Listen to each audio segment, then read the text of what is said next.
Policy Committee. Yes, to begin, I'll invite Darren Edwards to start us with a karakia, please. Kia ora tātou. Thanks, Councillor Clendon. Good morning, everyone. Engoi tātou. Tu taua mai I runga, tu taua mai I raro, tu taua mai I roto, tu taua mai I waho. Kia taua I te Māori tū, te Māori ora ki te katoa, a haumi e, hui e, tāi ki e. Okay. Thank you, Darren. Yeah, before we move on, I guess we should just acknowledge the sad events in the last couple of days in the far north, a boating accident which has taken some lives, and I guess we would share in offering our thoughts and condolences to the family or friends of those people who have been lost, and we wish the survivors a quick recovery. I think we should also acknowledge the people who have been involved and are involved in the rescue and recovery program. Obviously, it's good to know there's a lot of people that get out on the water in the north, and it's good to know these people will step up at some risk to themselves when these events occur, and we thank them for that. Ngā mihi aroha kia koutou. To more mundane matters, just some housekeeping before we kick off. Just note the meeting is being live streamed and recorded, so anybody hiding from the law probably shouldn't participate this morning. We would ask that people who are not speaking or actively engaging, if you could just leave your cameras and your mics off just to keep things a little more clear. Which brings us, I think, to apologies. I'm aware we have apologies from Councillor Smith, who was taken by the lurgy, and Councillor Stratford, who I understand is also busy. Are there any other apologies? None have been received. Thank you. Then I will move the apologies be accepted. Could I have a seconder, please? Be happy to. Second.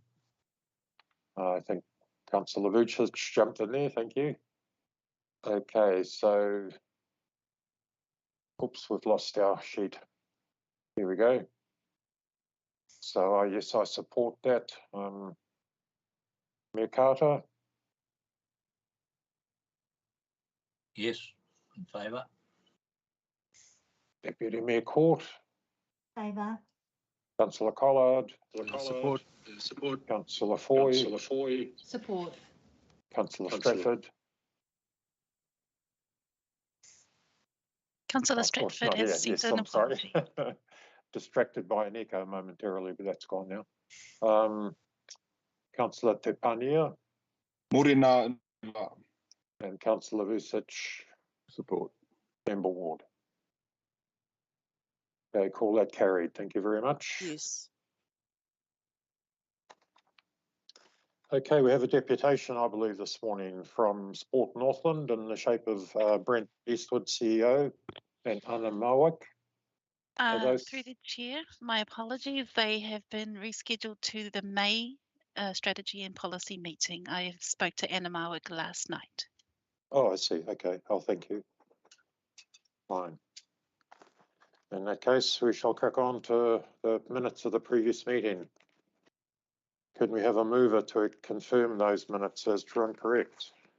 I'm happy to move. Happy to move. Happy to second. Thank you. Any questions, any comments, discussion on that?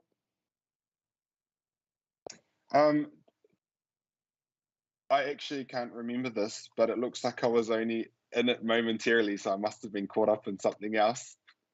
So I just wanted to note that, and whatever it was must have been pretty good, but it looks like you guys had it under control. Kia ora. I'm sure we did.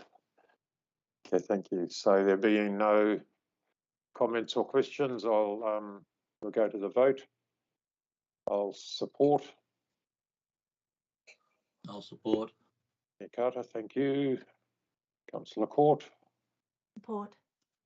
Councillor Collard. Thank you. Councillor Foy. Councillor Te Pania. Aye. Councillor Vucic. Aye. And Member Ward. Yes. Thank you. We'll call that passed. Okay, 5.1. Our first substantive business. The recommendation is that the committee recommend that council approve the parking bylaw as per the printed recommendation in our agendas on page, whatever it might be, 5.1 anyway. Who would like to move that to get it on the table? Happy to move or second. Thank you, Moko. I'll put you as mover. Seconder. Yeah, also move. Oh, second, sorry. Councillor Collard seconded. Thank you. Okay, so should we invite Brian Mackin, the team leader of policy, to speak to this report? Thanks, Mr. Chair. If I can just chip in before we pass to Brian.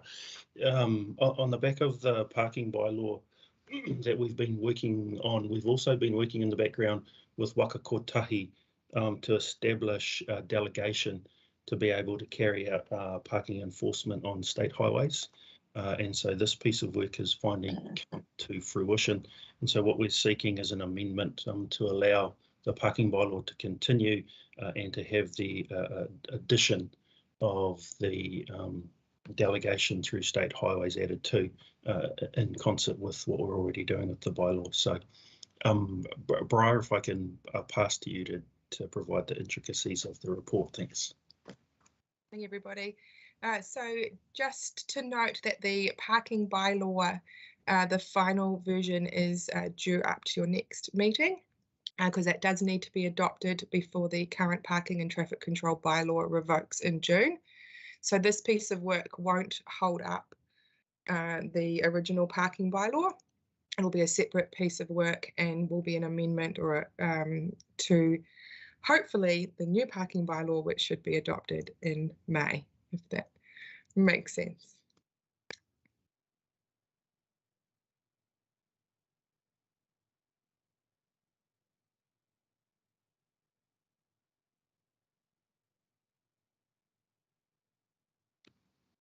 Sorry, I'll turn my mic on. That'll make it helpful. Michael, as mover, would you like to speak to the motion? Yeah, I support this motion. I just had a question, and I'm behind the 8 ball on this, so you can school me up, anyone. I just wanted to know why or how, or is it how we could or how we missed out getting urban Opunoni onto the list of the state highway. So State Highway 12 through Opunoni, our community board have been working on issues there with parking along that section of the state highway, especially like our charter boats that will park up there, similar to issues I see there with these other communities that are getting picked up here. And I wondered if there was scope to be able to include that there so that we can actually do a bit of enforcement or to capture it there, or whether this or how it got missed out, because I wasn't clued up on this coming through. It's just skipped me, so I thought I'd ask the question today. Darren or Briar, would you like to respond to that? Briar, you have a go first. Yes, I was just going to say that I wasn't involved with the delegations, but Dr. Dean Myberg may be able to answer that question for us. Thank you. Through you, Mr. Chairman.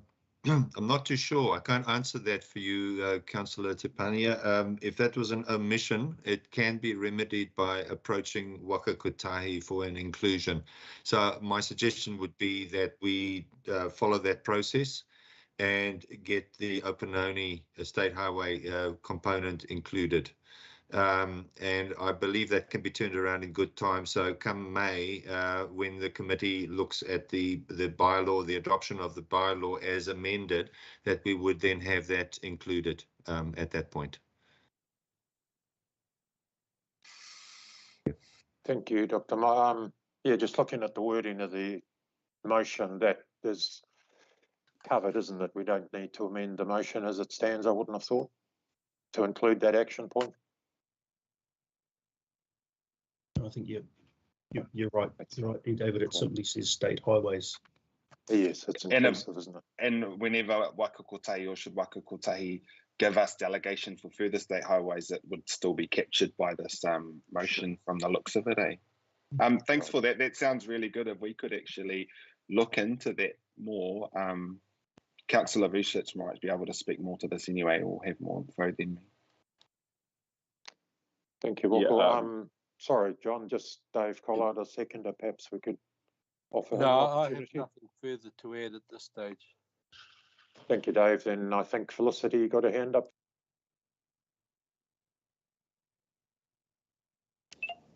Ngā mihi, Mr. Chair. Thank you for this report. I just had a question about how this relates to parklets. I've already raised this with staff prior, and how that works in terms of the delegation. Is that delegated to council and therefore community board in terms of parking and change of any of the parking areas and regulation of those to change them to parklets? Or do you need me to clarify what a parklet is? A parklet is, Moko's just giving me a thumbs up. So a parklet is where a standard parking space is changed to an area used for public amenities such as seating, a place where the public will spend time. It's about creating areas of vibrancy, particularly in main streets and areas around al fresco dining. An example of this might be in Kawakawa.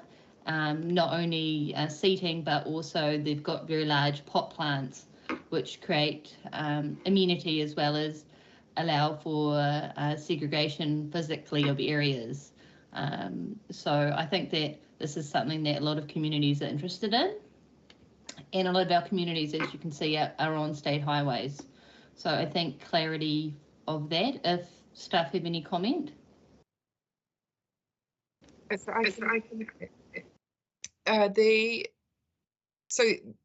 actual specifics of what those parking restrictions are going to be is the next stage. So we have the delegations to be able to regulate parking how we as council see fit for those areas. Thank you. And just the clarity around the delegation, does the delegation for parking and therefore parklets remain with the community board, or is that a council delegation? Ultimately, it always sits with council if it's a bylaw, but the community boards absolutely can recommend how they would like parking restrictions to be in their communities, but ultimately it needs to be signed off by the governing body, which is council.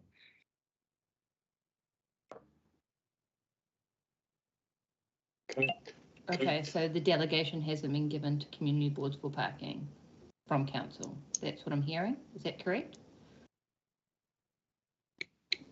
Correct. Okay. Thank you. John, Councillor Vucic. Yeah, thank you, Mr. Chair. Yeah, just going back to the previous discussion that Moko was happening, I just wanted to give a little bit more detail to that. So very quickly, that issue has been raised, and it does relate to what Missy was saying many times by the community board as a critical problem. It's damaging the trees where they're parking on the Putakawa trees. So it's causing environmental damage as well. The risk with the number of car parks there. So if you can, please get that through, Dr. Dean. I know you've mentioned it, so no more to go. No need to speak to that. I appreciate that, and thanks, Moko, for raising it. Thank you, John. And now, Member Ward, Belinda. Yes, thanks, Mr. Chair. Just in relation to the Paihia area on page, I know my page is unnumbered, but it's page 25. We have a map on page 29, and I just wanted to query, because the map, it's very difficult to read those numbers. I'm just not sure what the numbers on page 25, Paihia 14 to 8, I assume it's the area. On page 29, it actually states, just get my magnifying glass, Paihia from public toilets opposite al frescoes to the bluff, but the designated red highlighted line actually takes it to the roundabout at Puketona Junction. So I just wanted some clarification, Briar, please, as to which is it? Is it to the bluff or is it to the roundabout? I'm assuming with those numbers it might be to the roundabout. And my second question is in relation to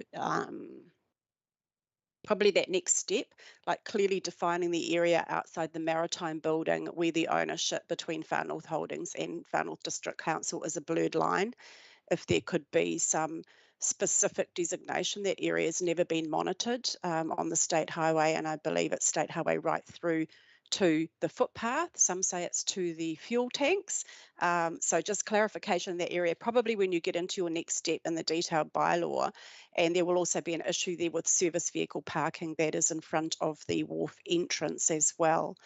And the other thing I did notice is probably a third question is I'm not quite sure where it fits in with resolving the issues of camper van and buses with overnight parking along that state highway, particularly on the southern end towards the designated or the stated alfresco toilet area. So sorry, there's 3 questions in that, Briar. Just I'm a little bit lost as to what part of the process they fit into. Thanks.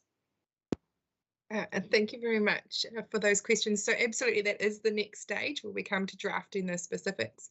I apologise that the maps don't necessarily align, so I just copied the maps directly from Waka Kotahi, but we can work out the GPS coordinates and confirm that for you. And with the actual restrictions, which includes overnight parking and how we would like to restrict that, that is part of the next session, so the next stage. And yes, the community boards will be involved in deciding what is best to regulate parking in their wards on those state highways.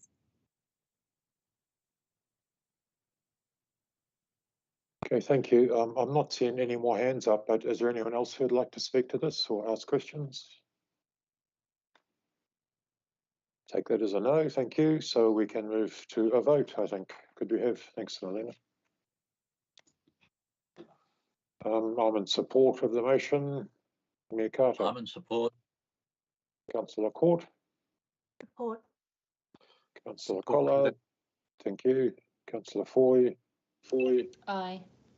Councillor Tepania. Aye. Councillor Vucic. Aye. And Member Baker Ward. Yes. Thank you all. Excellent. We call that carried. Thank you. Well, now, most important matter, 5.2, the adoption of a regional climate change adaptation strategy.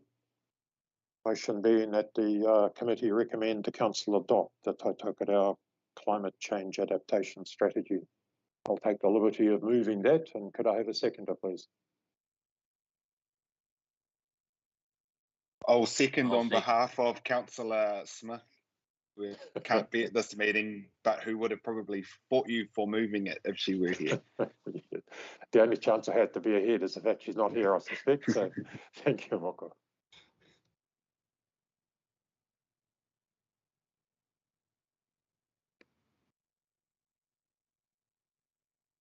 David, you may have frozen.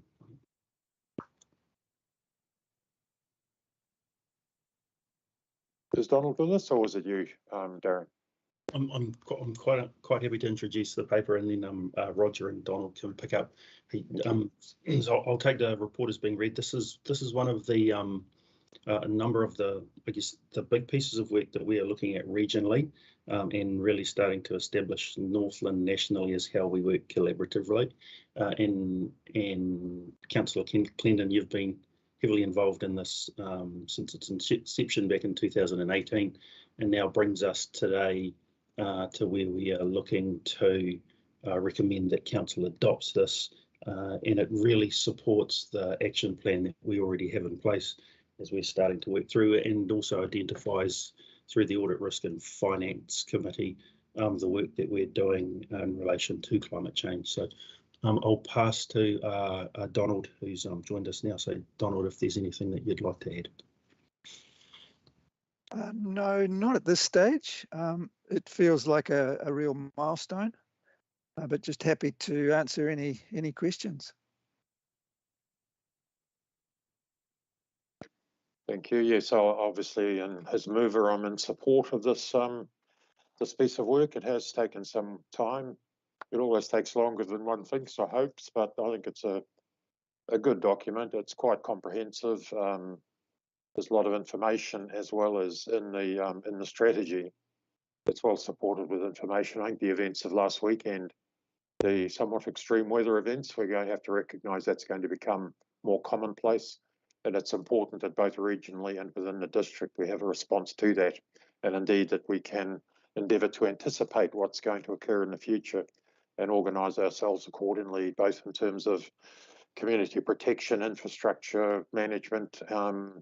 It is going to get to the point at the extreme end of things, we might even have to look at relocating entire communities, which is going to be a very significant and serious challenge, obviously, for lots of people. So this is I think, an important and necessary step towards that longer term goal. So I'll invite as seconder Councillor Te Pania to make any comment you might wish to. Kia ora. Thank you for that, Councillor Clendon. Yeah, if I can just in short quote fellow young elected member, Councillor Amy McDonald of the Northern Regional Council, who was the chair of this committee, who said, "Our actions and decisions from now must be focused on the future we want for our children's children. Together we can adapt and thrive." And what I really like about this strategy is that togetherness. So councils and iwi have come together to work on this and have come up with all of these action plans. Gee, this was a huge report to read when I went through this, wasn't it? But what I really appreciated from it was page 105, where we get to actually see all of those action points color-coded with who is going to be responsible for action, like it's an actual action sheet. I really appreciated actually seeing it laid out like this. So I just want to give a big mahi to the committee for the mahi that's gone into this. It is so important for the future of all of our communities, the future of our whole bloody planet. So I just would like to pass on my thanks for all of this mahi, and I'm in full support of adopting this today. Kia ora. Thank you, Moko. And I think we share the sentiment that pictures can tell 1,000 words. So having everything organised, that has taken significant work from the staff across all councils. So yeah, I'd certainly echo your thanks and comments to them. Councillor Vucic. Thank you, Mr. Chair. Yeah, and look, I too support this. I do have some questions though. I thought, yeah, Roger, do you want to, I think we take it as read. Obviously, it's a big long report, and the questions relate to page 32. There are some future legislation to come through, and that's really where my question comes around, and that is the Climate Change Adaptation Act and the National Adaptation Plan, late 2022. So these haven't happened yet, or they're about to happen. We've got a good idea what they are, but the question is what, in terms of the strategy, will it material? I can't see where, but I have to ask the question: will it materially or have any significance on the strategy? Do we have to alter it in any way? So that's one question. And does it have the flexibility? This is really part of that too, I guess. If it does happen, it still gives us the flexibility, because I know our strategy has, for example, retreat. David, you raised that. And yes, that's very, very expensive. And I understand, and what we were doing going forward is that we actually had some trigger points. So if sea level were to rise to a certain point, then that gave us a trigger point when we had to start taking more serious steps or something of that nature. So the main question was, are there likely to be some impacts on this, on this strategy when the future legislation comes through? Thanks, John. Who would like to respond to that? David, through the chair, I see Roger has his hand up, so we might pass to him in the first. Thank you. Good morning. So to answer the question around the changes in legislation, yes, there is a raft of new legislation coming through, also including just outside of the RMA reforms, and then also the further implementation of the Climate Change Zero Carbon Act, which has been in play and has now been implemented through these national adaptation plans and risk assessments and mitigation plans. There's also the reporting requirements. So you heard Mark Baker-Jones talk about that in the workshop that we had on the climate change policy, and which will put obligations on reporting entities. We're not one of them yet, but we're bound to be on what we need to be reporting back about our carbon reduction plans and actually just climate change work in general, which will start having a material impact on our ability to borrow money. So to sort of round out that question, part 4, this is an evolving strategy, and you'll see in the cover report that it is something that will be reviewed based on legislation changes when they come through. So on page 101 of your report is the review process on how we will go about reviewing the strategy, and the recognition that this is a fast moving thing. So it's page 60 of the actual adaptation strategy. So yeah, it's not something which is fixed, and everyone's recognising that it'll need to be reviewed when those major pieces of legislation become law, or are leading towards becoming law. Yeah, thank you, Roger. And it's a good question. It does highlight that this onslaught of reform that's being imposed by our friends in central government, I think, is not really recognising the difficulty of actually trying to think strategically and develop policies in a state of flux. We simply don't know what the detail of that's going to look like. So basically the various working groups have had to crack on and just try and use common sense and our best efforts to anticipate what the legislative and statutory context will be that we'll be working in. And certainly, as Roger has said, that flexibility we've endeavoured to build into the strategy and indeed into our own policy as that emerges, to recognise that, yeah, the rules are going to be changing on us. But anyway, Councillor Foy was next up.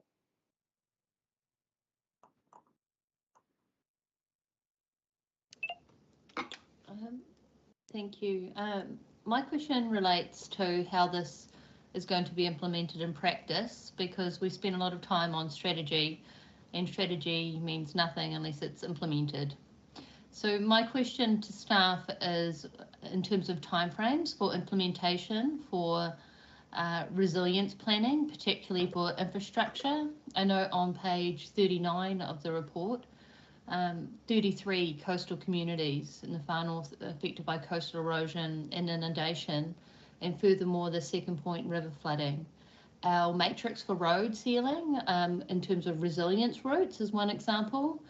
Our investment in terms of looking at disposal to land options and how that's affected by coastal erosion. All of these need to be relative to timeframes and relative to funding rounds. How are staff ensuring with our current district plan, which hasn't been reviewed and specifically relates to land use for 20 years, how is this going to be implemented in that plan, and how is our infrastructure strategy going to be resourced sufficiently to allow for this in practice? I can respond to those questions. So really good questions, and very challenging questions and challenging propositions for the council and the communities of the Far North District. So how is this going to be implemented? Well, the action plan that's in the back of it, the priority action list, has many things in there. And as is pointed out by the report from Donald, it does highlight the things that Far North District Council has taken is going to take responsibility for, or a joint council effort, or a cross council effort, and you'll see that in the council involvement section of it. So right now we are in the process of getting a policy established for the council, and that policy will allow the council staff to make informed decisions when putting papers up to council that take into account climate change. So it's a pretty challenging proposition, because it's going to have to ensure that we are taking into account climate change when we're putting forward projects for capital works in the future. So that policy is in progress right now. We've had one workshop on it, and we're putting up an options paper for the development of that policy as a follow-up to that workshop that we had on climate change. So the premise of that policy is that every council staff member that is doing something related to climate change will have to take into account the policy position that council has and that you guys will approve on climate change. And it's tricky, because it is going to be, the cost implications We don't know the exact amount, but they're going to be substantive. One thing I'll just point out, we were shown an LTP from another council where they actually put a dollar amounts against each capital works project for climate change, and the hundreds of thousands of dollars, if not potentially millions, to be added on to capital works projects. So this will help staff, particularly people putting projects forward for capital works, to help them to put some sort of framework and policy position around projects coming forward. So that's the intent of that policy, which is going to be a significant piece of work which is already underway. From a community point of view, we've just had one workshop on engagement and about how we go about engagement with the community. We had some support on that. We've got another workshop, excuse me. We've got another workshop on the 14th of April, which is a follow-up to the workshop that was had, I think it was last week, with Chris Mean, is how do we go out to the community and start this conversation, which is a tricky conversation. So it's more a case of our planning processes are at the end of those public consultation events on what we decide to put into LTPs. And hopefully, if we've done a good job, that the community has felt that they've been taken on that journey to make those pretty hefty decisions, which is going to be potentially with particular trigger points of backing away from further development and even retreat from a location. So the premise of that workshop is to decide where we start that conversation, and it could be district wide, it could be asset specific, it could be on particular localities, but we need to go through that process and to come to a place because on what we're going to do when it comes around to climate change adaptation with the community, which includes the district plan as one instrument, a key instrument in there, but it's also part of a wider suite of responses that the council have following an adaptive planning process. So we need to get our heads around that. Sorry, I just thought I saw a hand up. We need to collectively, I guess the staff and the councillors need to be happy that we're going out and starting that engagement process with our communities. So that's our process right now to get this into long-term plans and into asset management plans and into infrastructure strategies going forward. Thanks, Roger. Cool, thank you. Yeah, next up is Member Ward, and then we'll hear from Mayor Carter and Councillor Collard after that. So Belinda, the floor is yours. Thank you. I just actually wasn't a question. I just wanted to comment on the fact that we've taken this as read, but it was a really difficult read. It was quite blurred and very small font. And the most disappointing part of this fabulous report were the climate impact diagrams. I was disappointed I was unable to read them, and a lot of work's gone into those, and I think pictures paint 1,000 words, and I would really like to see those distributed in a legible form. Other than that, it's a great report to all of those concerned. Thank you. Yeah, and I do, yeah, I will respond to that because I'm looking at it as well, and it's not in the best of form, it is blurred. What's happened through this process, I'll find out. But what I can suggest is that we can put this up on the members lounge to have a look at, and then distribute it out to everyone, the core document that this came from. Because yeah, I'm agreeing with you. It's not a great state for a document that we've spent significant amount of effort and time on putting together. So yeah, I do apologise. Thank you for that. Yeah, Mayor Carter. Thank you, David. So thank you for all of those of you who've been working on the paper. And of course, it's a hugely challenging area. We're never going to get it 100% right. But just the same issue we have around the Three Waters transformation that the government are doing. The thing that worries me with all of this is the affordability. Because if, for example, as a consequence of climate change, and we as a council or whoever regional council, the government make a decision that there can be no further development in the flood-prone areas in Kaitaia, it then brings to question, what about the issue of affordability? What do we do with infrastructure we've got there? How do we make that work for those who will remain? And what do we do with the new areas of interest area we're going to develop, which is not affected by climate change and the affordability of the infrastructure, etc. around that. It's those sorts of discussions that if we are, and I know we are, I'm not in any way suggesting we aren't, if we are serious about this, we need to have answers, because the community will want to know they will ask those same questions. They will want to know the answers. Quite honestly, I'm buggered if I know what they are, but I know that there are people who are far brighter than me on the screen who will be able to tell us. I'd just like to think that we are working towards that to make it happen. It's the same question I've been asking the ministers and the officials and at local government level about the affordability of the 3 water changes that's been proposed. And no one can come up with an answer yet. I'd like to think that we will be working on that to make sure that we do have an answer when the question's raised, because it will be. And apart, I'll be one of those asking that very question. So I just wanted to make that comment, David. Thank you, Mr. Chair. Thank you, Mayor Carter. Yes, we look forward to you being on the outside looking in after October. I'm sure you'll keep the new council on its toes. 202 days. But who's counting yet? Councillor Collard. Yeah, I just wanted to come out and support this resolution in terms of it is absolutely critical that this be the effective collaborative approach to this, and looking and listening to Felicity's earlier comments in terms of action. None of it will mean anything unless there is action, and then Roger's communication in terms of communication with the community, because they have got to understand what we're doing.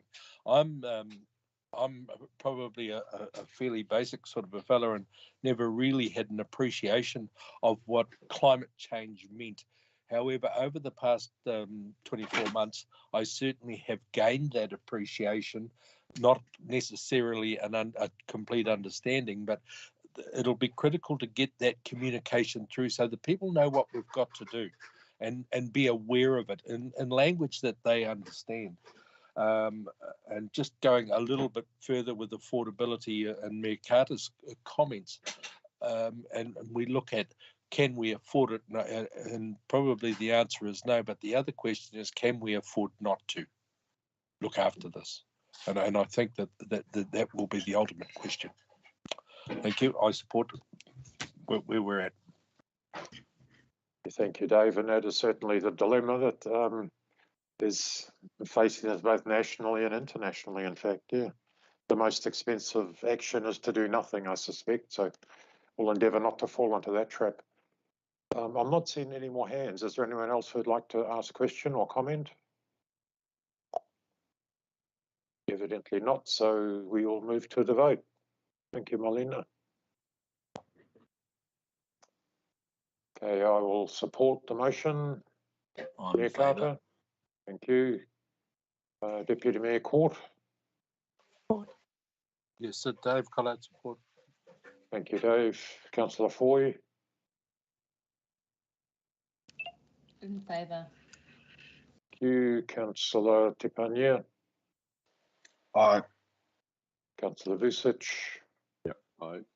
And Member Ward. Yes, support. Thank you. That is carried. Okay, moving to 5.3, review of maritime facilities. Excuse me. And the motion is that the committee recommend the council approve the development of a new maritime facilities bylaw under the appropriate section of the LGA. Could I have a mover for that motion, please? Happy to move. Thank you, Councillor. And Councillor Vucic, second. Thank you. Who would like to speak to that? Darren, Brian? I'm quite happy to kick us off. Thank you, David, through the chair. This is another bylaw review that you're seeing come out of the team.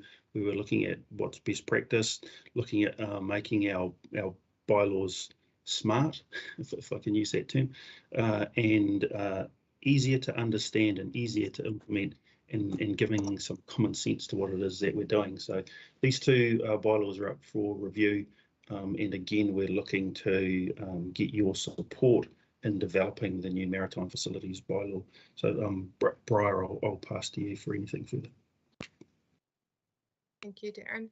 So with regards to these bylaw, this decision and the next stage, so the next stage will look at the specifics of the bylaw. So you will note the research report done by Allen and Clark. They have started to discuss some of the content that could go into the bylaw. However, that all requires extra research, further engagement with both the community and with yourselves to make those decisions. So just a reminder that this decision is to move ahead with that further research and potential content for the draft bylaw.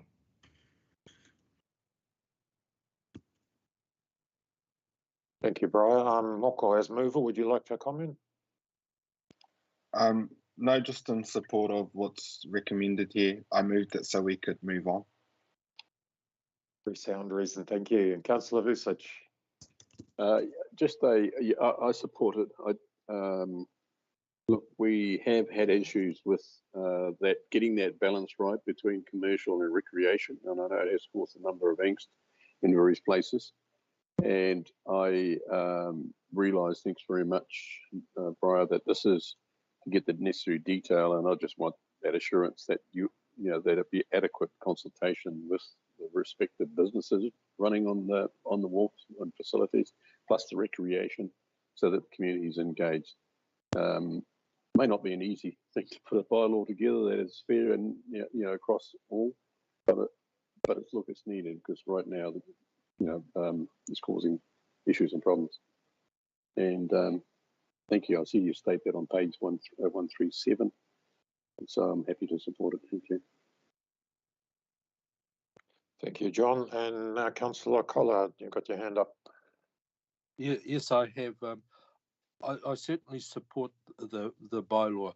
I have a grave concern when I'm just reading the executive summary yesterday, and the third paragraph down. The bylaws are largely unenforced, and that concerns me. That here we're spending a hell of a lot of time, energy, specifically time, I suppose, which all has a cost, and we're not in a position where we can enforce any of this. It comes down to the fact that we're merely there academically doing what appears to be the right thing, and nothing else is happening.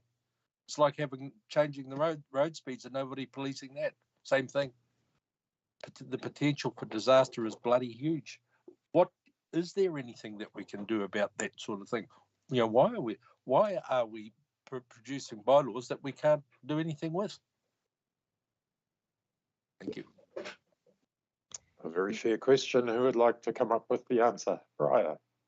Councillor Collard, that absolutely will be part of the next stage. So when we go to draft the specifics, how we can potentially enforce that, and whether that would require any resources to be able to enforce that, will be part of drafting the bylaw. And when that draft report gets put up to council, that will be one of the points for consideration in that decision. I might just add, Mr. Chair. Sorry, who was that? I missed that. There was a comment. Sean. Oh, please do. Yes. Just for council, Councillor Collard asked an excellent question, but it's one that frequently visits us in all areas of compliance monitoring and council. I think you might have used a metaphor before of just because we can't guarantee that everyone is travelling at 100 kilometres an hour or less on the state highways, and we don't have enough police to patrol all of those areas, does that mean that we should not have the law? There is a difference between setting the standard and publishing the standard, and above all, having a standard to come back and enforce against where we need to focus our attention. So there's quite different things. You have my full sympathy, Councillor, with regards to how many compliance officers the ratepayer can afford to have, but none of that undermines the need to have a foundation standard that we can go back to every time we we want to run a campaign or focus on a particular problem. But I have, as I say again, I have sympathy for the point you make. Thank you, Sean. Next up was Member Ward, Belinda. Thank you. Yes, and well, it was one of my questions actually in relation, it's actually on page 146 of the report, to managing the recreational zones in particular. It does say it would require an increased coordination with council's monitoring staff and the local harbour master officers to monitor it. So I'm up for a job out on the water if there's one going in council, but yes, it's going to have to be resourced somehow, isn't it? Monitoring and enforcement will be an issue and another cost to the ratepayer, which I think we'll have to balance up. And it will also add confusion. That was one of my main concerns with reading this report, confusion to the recreational user, particularly in relation to accessing boat ramps. If you've got a swing mooring or a pile mooring and your boat, you know, you might be an older person and you can't handle your boat easily on your own, you might put it on your swing mooring. You've then got to pay to access the boat ramp, or suggested payment to access the boat ramp, which you probably voluntarily built with the Lions Club or the Rotary Club back in the day when you first got your boat. And this will come through the consultation process. But I do think we need to keep our recreational facilities as affordable to Joe Bloggs as what we can. And we've seen an increase in this through COVID, and particularly in our communities. I mean, to suggest in this report that you would park your boat, you go launch your boat or your dinghy, which is trailerable, go home, park your boat and walk back. Not many people have the pleasure of living that close to our boat ramps.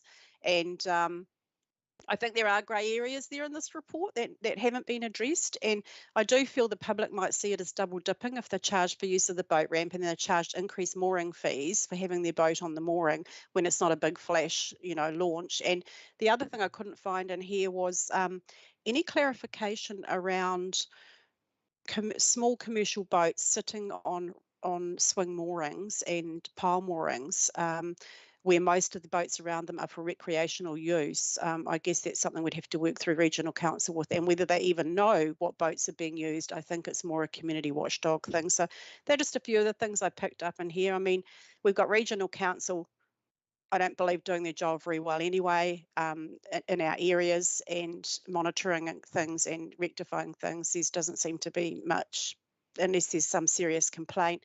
Didn't really deal with launching off beaches, just dealt with boat ramps. We do have people applying for directly through regional council off beaches. So for me, there was quite a few grey areas in here that weren't addressed that I was looking for to solve some of our problems at community board level. And even clarifying active and passive zones in the water use is bad enough. But introducing this, I really support the commercial side of it. This will enable Far North Holdings to actually go in and sort out some of the issues that we have in our smaller communities with commercial users in the bay. But yeah, I guess there's a lot more to this process than what is just in this report. Thanks, Briar. Thanks, Belinda. Briar, would you like to respond? Thank you very much. Just to say yes, absolutely. This is a really, really complex issue, and it requires lots of research and lots of engagement to navigate our way through all of those complexities. So absolutely, that's the next stage. Which could be a lively engagement, yes. Yeah, I've got Councillor Foy and then Councillor Court.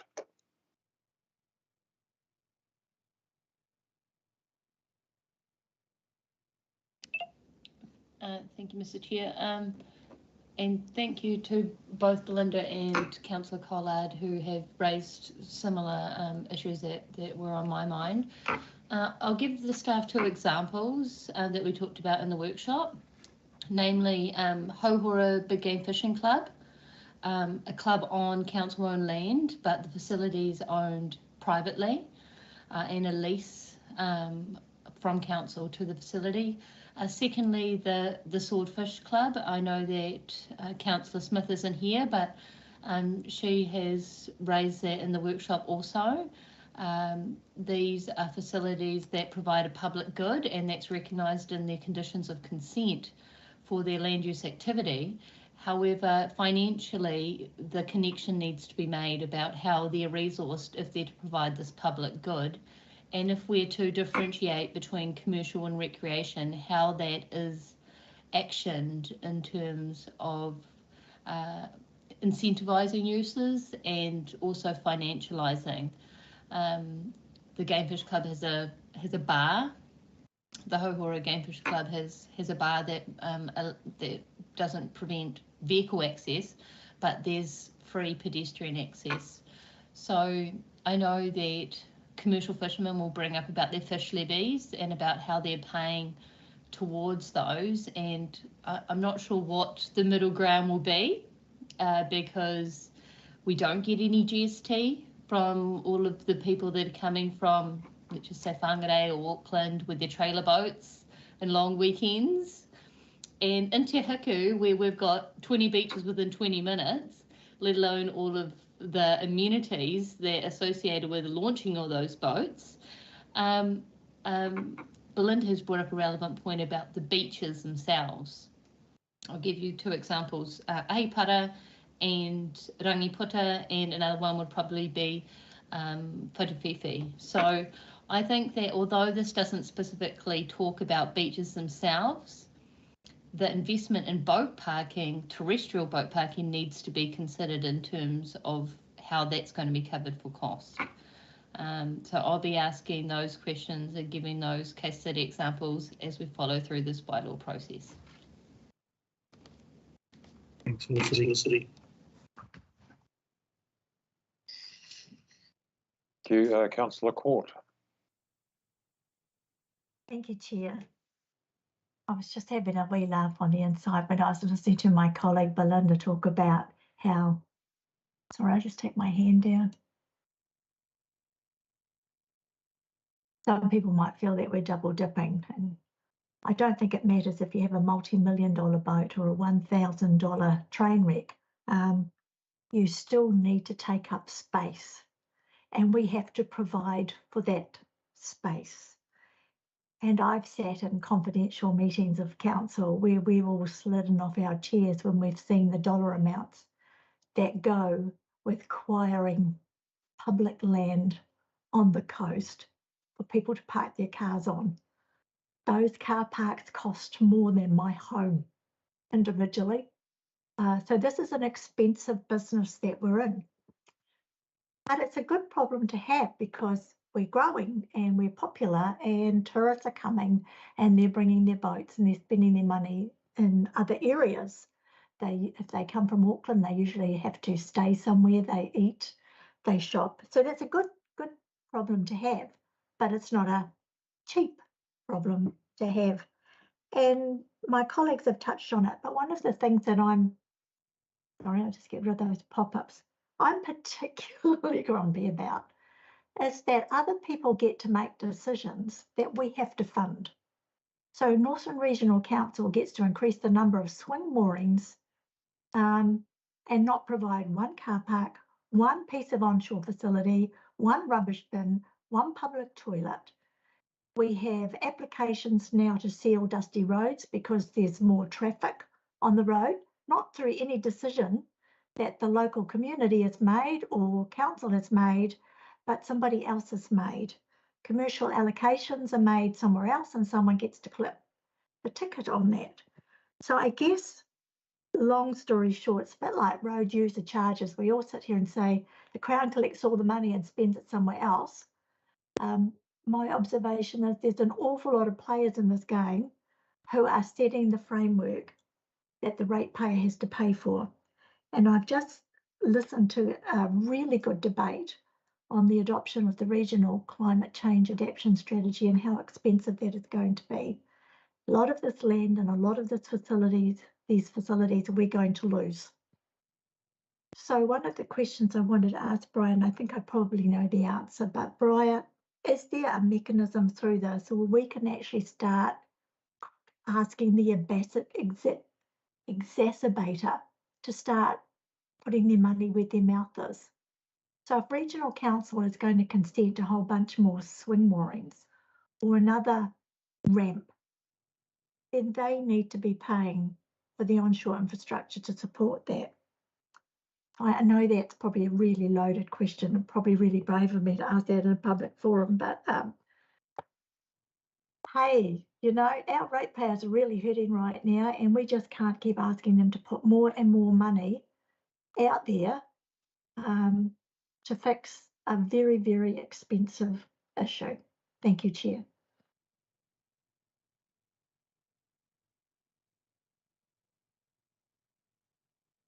Thank you. And Bridie, do you want to make a comment to that?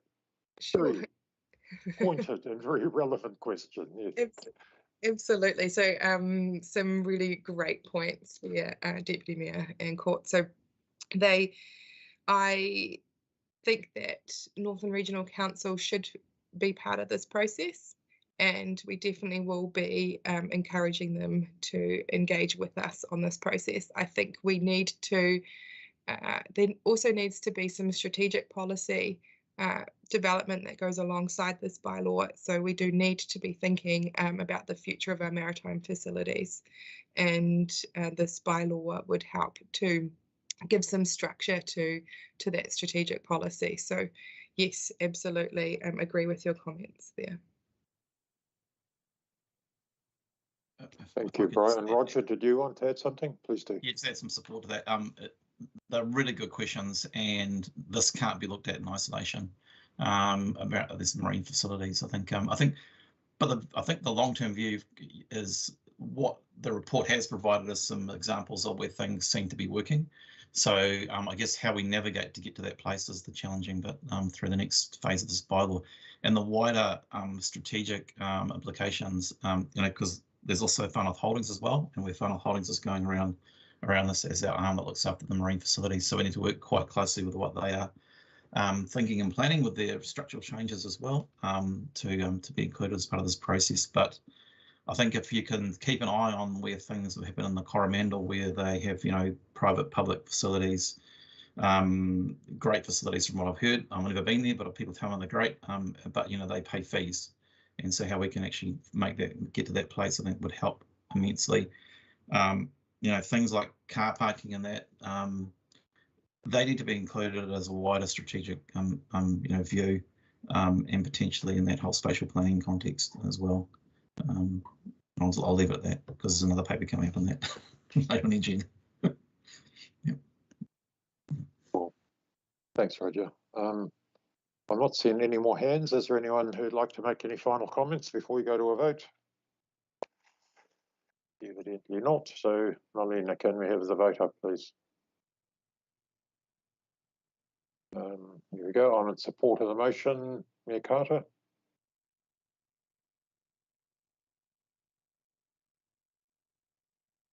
In favour. Thank you. Deputy Mayor Court. Favour. Councillor Collard. In favour. Councillor Foy. In favour. Councillor Tapania. In favour. Councillor Vucic. Aye. Member Ward. Support. Thank you. That is carried. Okay, moving right along. 5.4. The review of FNDC speed limits. Happy to move this one. Yeah, happy to second it. Councillor Vucic. Very good. I won't recite the recommendation. It would take half the morning, but we're not being on about here. Essentially to set new speed limits and obviously to delay the implementation of those until they're enforceable. Yes, Amoko, would you like to speak to the motion? Did staff want to comment at all before I? Oh, I'm sorry, of course, yeah. Getting ahead of myself. Thanks, Morgan. Kia ora, good morning. This recommendations report is essentially the first step in implementation of new speed limits.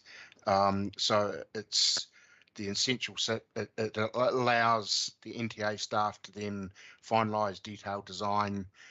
That's where the signage needs to be going, and the other physical works, do the procurement and get that physical works done. once we have certainty of when that is completed, then we go to the stage of actually approving or making the changes to the speed limit bylaw and providing an enforcement date on that. Essentially, these changes to the speed limits, and you'll be seeing this a lot through the whole country, purpose is to set safe and appropriate speed limits that reflect the road environment, and the aim is to try and reduce death and serious injury crashes on Northland roads. And I've said this previously, but prior to these speed reviews, we've really only had limited, in the past, limited speed limits that we could choose from. We now have quite a wide range of speed limits that we can choose from. And many of the roads that we have in Northland, and I'm talking here far north, Whangarei and Kaipara district, the speed limits are actually quite dangerous for the roads. So if you have a speed limit, people tend to try and do that speed limit. If you have a speed limit that is more appropriate for the road environment, then they'll pare back their speed limit a little, their speed a little wee bit, and you get a safer environment for everybody. So that's the general purpose of the speed limit review. Thanks. Thanks, Sean. And now, Moko. Kia ora. Thank you, Councillor Clendon. I moved this, unlike the other one where we had a bit of a pause, so I jumped in there, but I actually do have quite a few notes on this one why I wanted the extra time. Actually, just first off, thank you to staff for the huge amount of work that goes into these speed limit reviews. Especially the size of this review, like Te Oneroa, Tohe, Kaitaia, Ahipara, Moerewa Township, all of North Hokianga. It's actually a really huge area, and we see that in this report is really chunky as well. But I just had some main points, and one of them I raised when this first came across before we actually went to submissions and hearings, and that was, you know, we need to get buy-in from our community when we're going to be changing these speeds, and a big part of playing into that is spelling our community names correctly. And I noticed that within this, Panguru village is still being spelt incorrectly throughout the report as Punguru. So just wanted to re-raise that because I did raise it the last time. So that's just a little bit of a slap on the hands there because that wasn't picked up and fixed up for this one. My second point was, on page 332, we've got the schools in the speed limit review area, and I think it's because it's variable speed limit zones why the school has been omitted, but in Mitimiti is Te Kura o Mātihetie. It's after Hohaia Road on West Coast Road, which is currently at 100 kilometres. Under the new speed limits, it's being suggested that that's reduced to 40 kilometres. So it will be like a variable speed limit zone anyway, which is why I'm guessing it has been omitted from the list of the schools in the review. I know that it does have a school sign there, and I just had a question around where the new placement of the 40 kilometre speed zone, it's going to be going from 80 Ks to 40 Ks, where that will play in with the existing school sign that is there notifying the public that there is a school, because it is a bit of a slope that you go up. You don't know there's a school there until you just pop up and there's a little tar seal section and there's a school there. So just how that will play into each other. My third question just on schools was, Waka Kotahi recently sought feedback on new bilingual school zone signage, and on page 291 you've outlined the different types of variable school speed zone signs that there are. I would hate that we are going to implement this. Where is that at, and are we going to have a new standard of sign, but we're going to buy in these ones to place there, and then Waka Kotahi are changing the actual type of sign that's going up, and so will we have to re-roll it out again, or just a question around where that is. And my final question is, we've got here defer until amendments are made, and when signage can go up. Do we have any expected dates for when that is, and do we have a game plan for when these signs go up? It was extremely disheartening that members of our community, when we did our last speed review, damaged all of the new speed signs on Waiari Road, and it cost us something like 50 or 60 grand. Like, that was ridiculous that happened. I wondered if, and that was Waiari Road, you know, the main connector between Te Kirikiri and Kaikohe or Kaiho and Kaitaia via Mangamoka.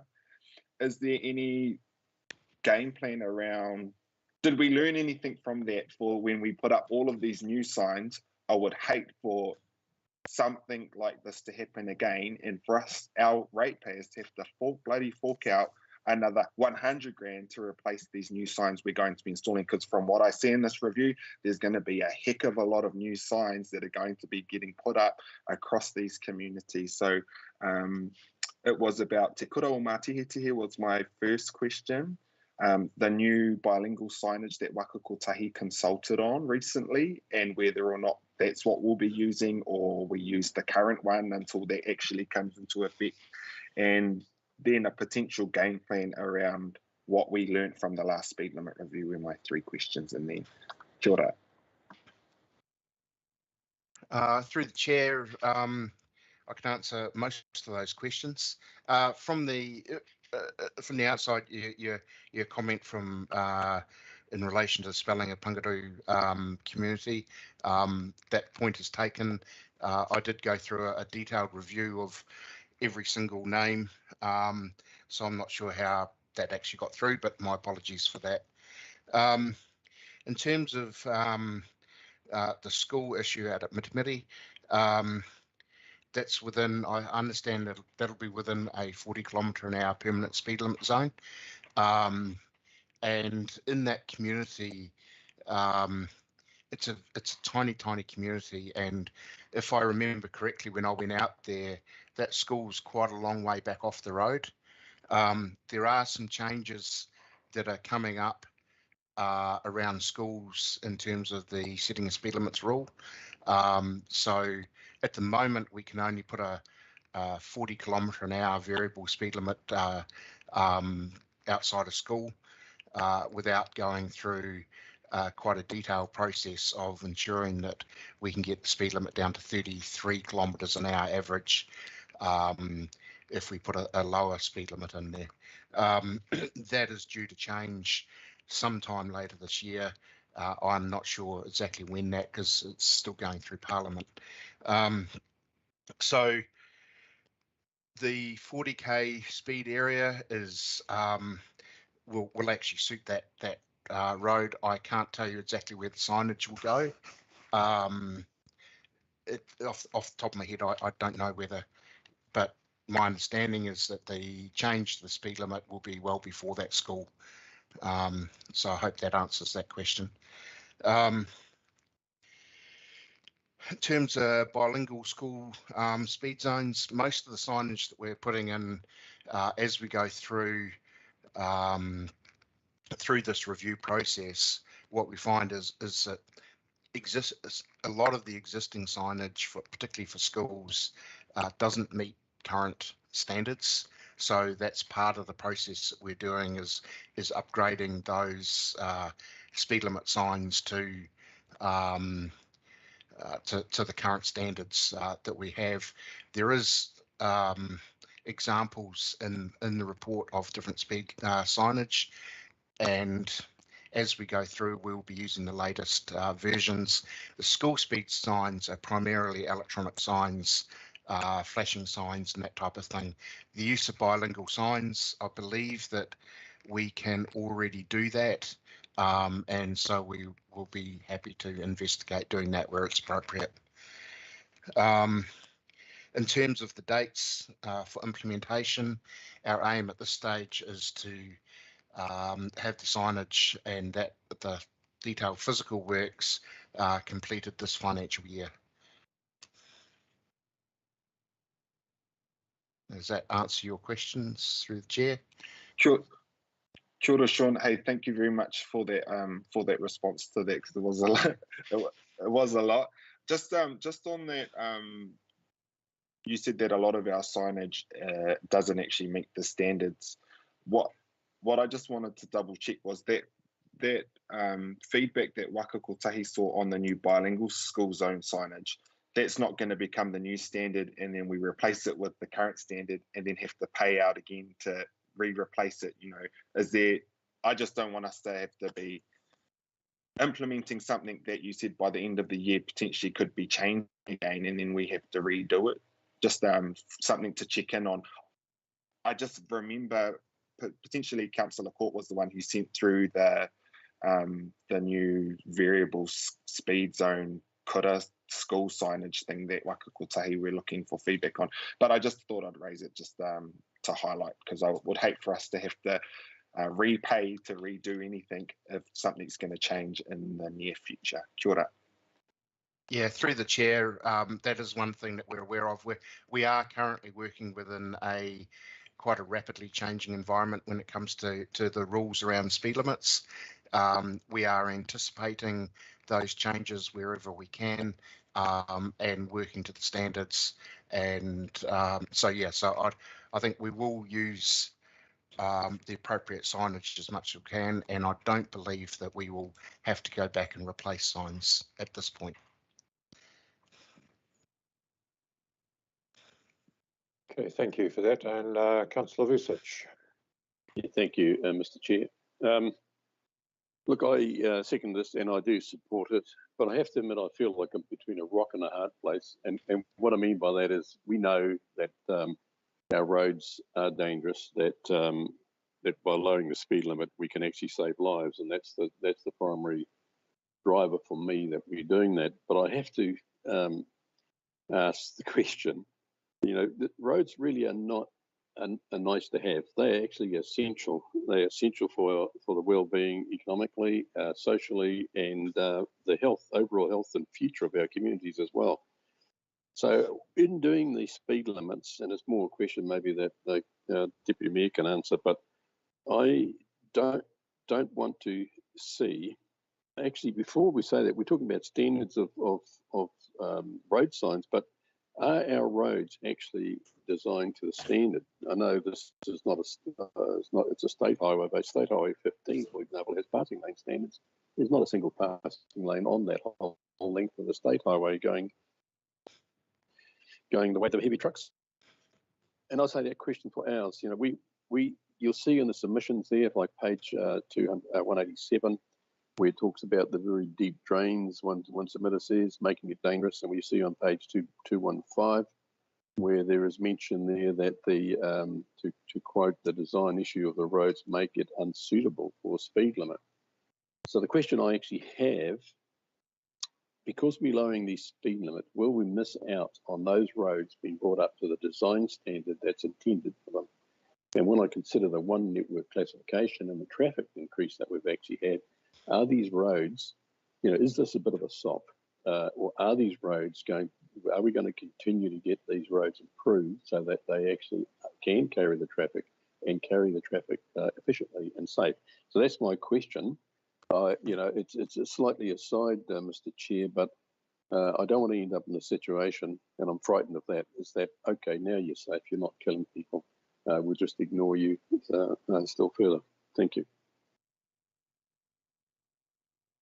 Through the chair, I can respond to part of that.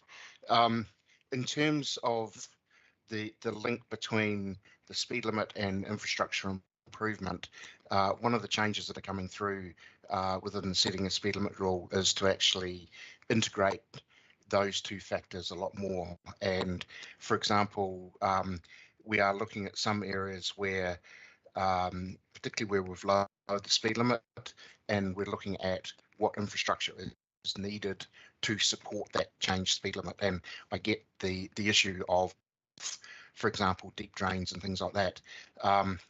One of the big issues is that the cost of doing a route-based upgrade and providing the infrastructure to improve and get the speed limit back up to a higher level, is the cost of that is phenomenal. And what we're trying to do at the moment is get these speed limits so they actually match the existing road environment. where there's upgrades done, then, and for example, if we have an unsealed road and we seal it, then we can go back and we can review what that speed limit is and whether a different speed limit is more appropriate. In terms of funding, workshops that I've been at recently have been very, very clear that they're looking at funding to try and match these speed limits. So I don't think you're going to miss out on funding for infrastructure work because we've lowered the speed limit. I think quite the opposite, in fact. I'd like to, Kelvin is online as well. I just wonder whether he might have some further comments on that. Thanks, Sean. Yeah, through the chair, all indications, as Sean's mentioned, are that we firstly need to make speed limits that are appropriate to the current infrastructure, but with the what used to be One Network road classification, which is now the One Network framework, the majority of maintenance investment decisions are based on the usage of the road as opposed to the speed limit. So whether it's a primary collector or a secondary collector, and that's driven by volume. So from a maintenance expenditure perspective, we don't anticipate any reduction in maintenance contribution. For example, in an unsealed road that we drop the speed limit from 100 k's to 60 k's, we wouldn't see a corresponding drop in maintenance subsidies for that section of road. As Sean said, there are some areas of roads across Northland where the speed limit is completely inappropriate, and we need to address those. There are others where over time, with increases in infrastructure investment, we'll be able to relook at them when we come back.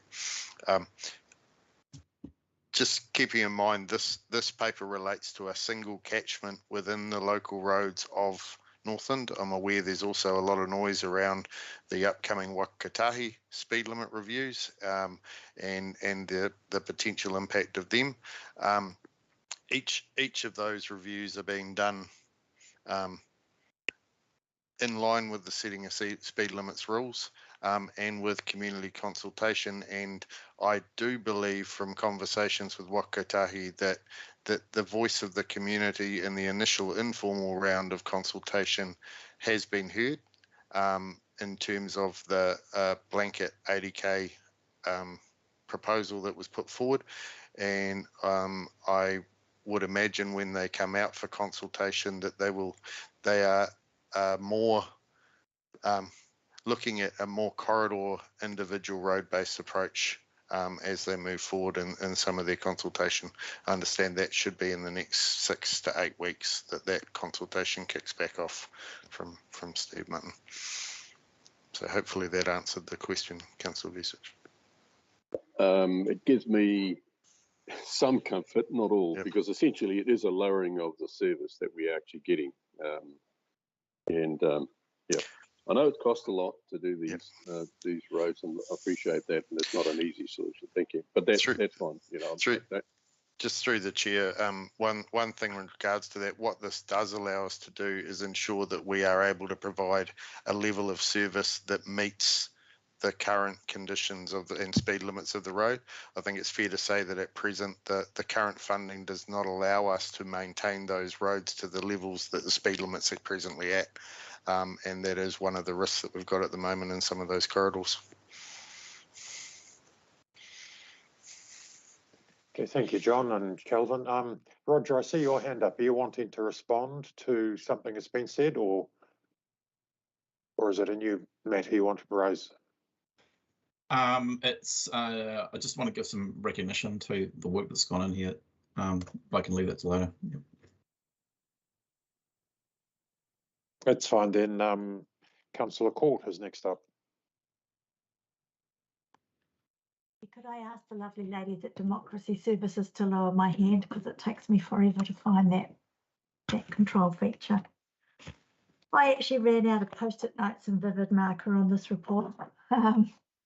I'm actually going to support it, but the reasons that I support it are quite different to the reasons that I'm violently opposed, and that's a really strong word, but I'm violently opposed to the position that Waka Kotahi is taking to our state highway network.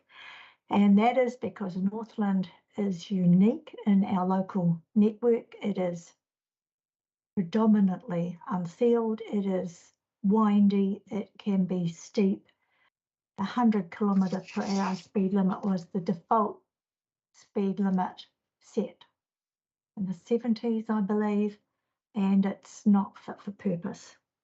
So I am going to support the resolution. I do have some questions, but I'm going to go on a bit of a ramble.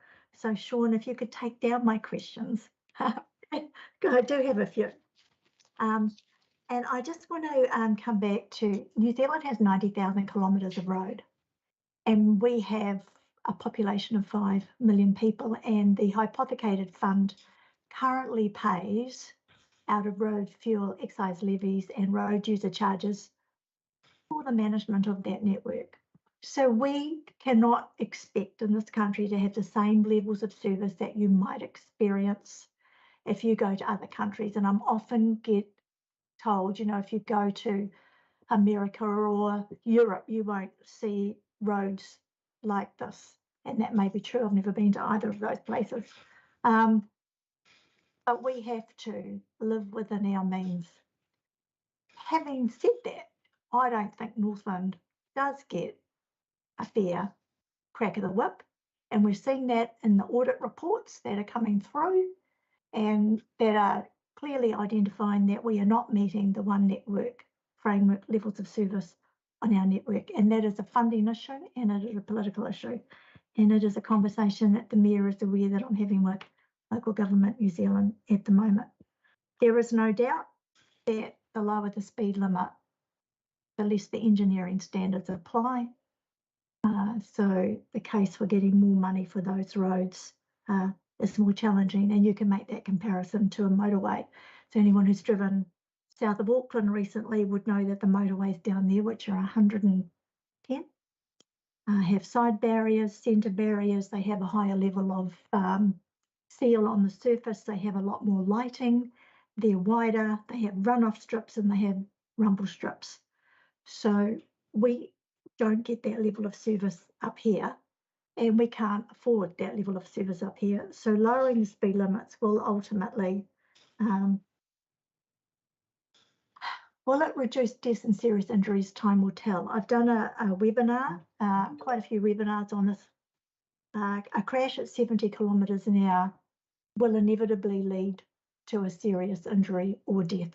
And that's not Anne telling you that, that's the experts telling you that, and the links to that are on my Facebook page.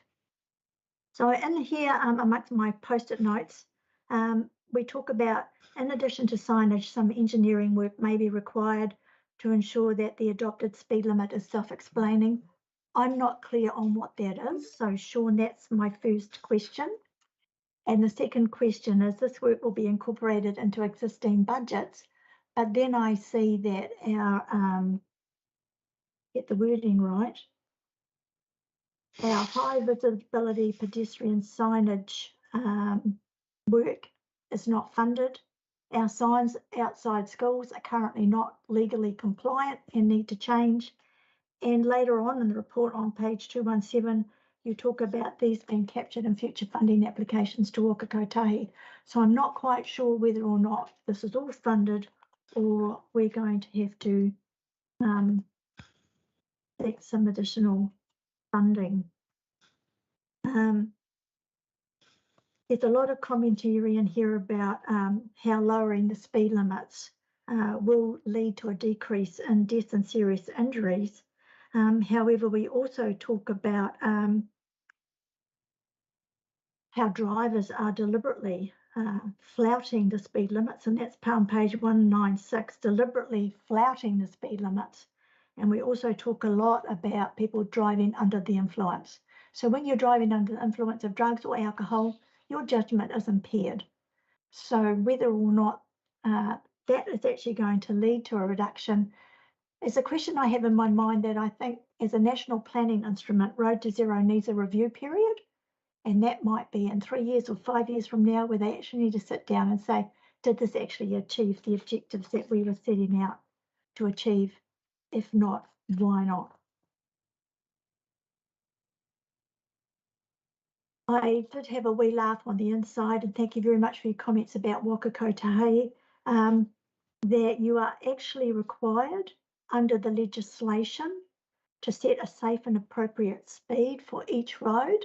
So a blanket 80 kilometres across our state highway network for the entire length of Northland, which, by the way, if you get a WISE's map, and I did this experiment because I was told this. I think in Wellington, when they look at Northland, they see this little bit that sits above Auckland. We're huge, guys.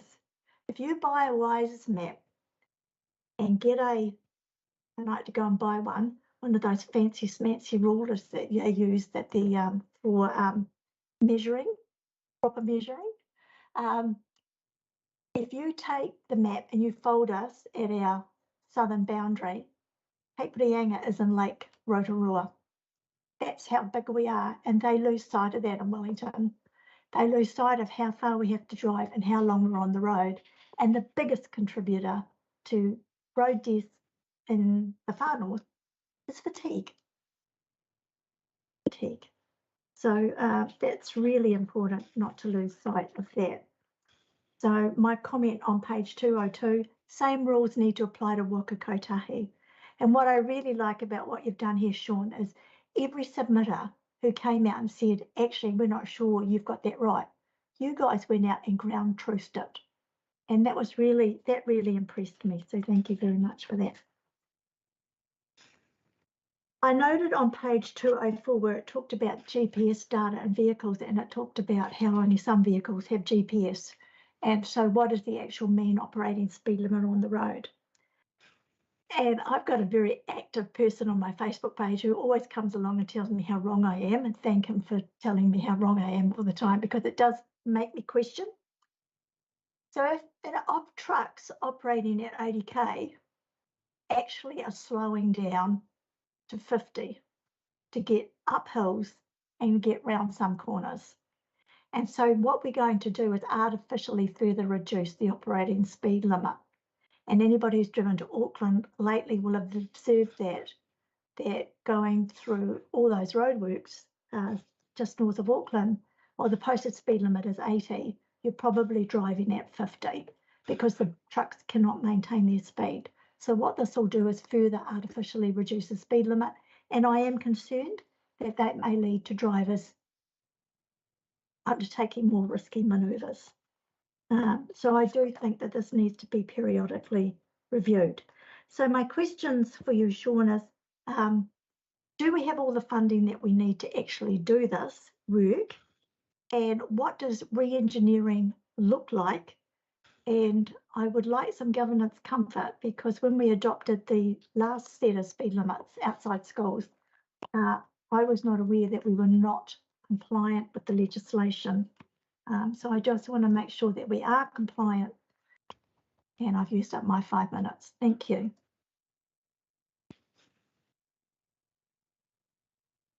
Through the chair,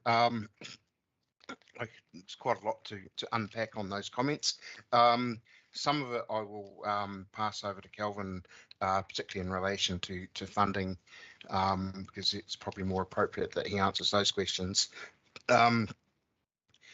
In terms of, if we go to the GPS operating speed comment, the reason for those comments within that report was just to highlight the fact that one of the things that we use to assess what sort of speed limit that we produce is the mean operating speed, or the free flow speed of the road, and that's derived through TomTom GPS data. And I can tell you that when you get into the more rural, particularly in the more rural and remote rural areas, that data becomes less reliable, and in my view becomes a bit skewed for those very reasons that Councillor Court was talking about. It's mainly commercial vehicles, often particularly trucks. They are travelling slower, so you get an artificially lower speed limit. We use that as a guide though, to look and see, are we about right on this road, and where I've felt that information is perhaps not correct. I've actually gone out and ground truthed it and checked it. Either myself or one of our roading engineers have gone out and assessed that. So I take your point there on that one. In terms of the engineering, there's a variety of opportunities for engineering. The main part of the engineering for the specifically related to the speed limits is particularly around where you're entering small communities, around schools and things like that, where you've got lower speed limits. So that will include threshold treatments. So that's perhaps curb and channeling, road marking on the actual road. So you'll find in some areas now there's red paint on the road with the speed limit marked on the road as well. The idea of that is to give a clear indication to the driver that you're coming into a new normally a community environment. You need to slow down, and the research indicates that by doing that you provide those clues as to what you should be doing. For example, Ahipara School, we're looking at whether we need to do some raised crossings at Ahipara School to support a lower speed limit through that area. There's the Modiwa, you have the Innovating Streets work that's going on around the Modiwa School. So there's a whole variety of things you can do. The review of the speed limits at the moment, what I've tried to do is indicate that there is infrastructure work that you will have to do to support these speed limits, to make them more self-explaining, and by self-explaining means that you as the driver would generally feel that this is an appropriate speed to drive on this road.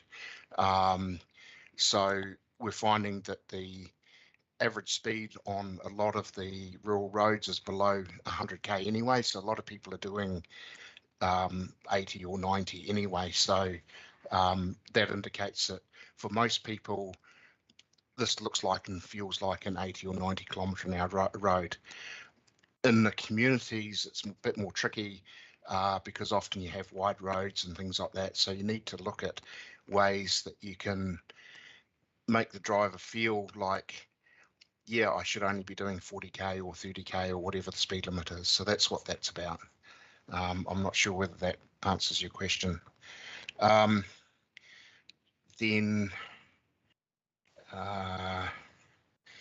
I'll just hand over to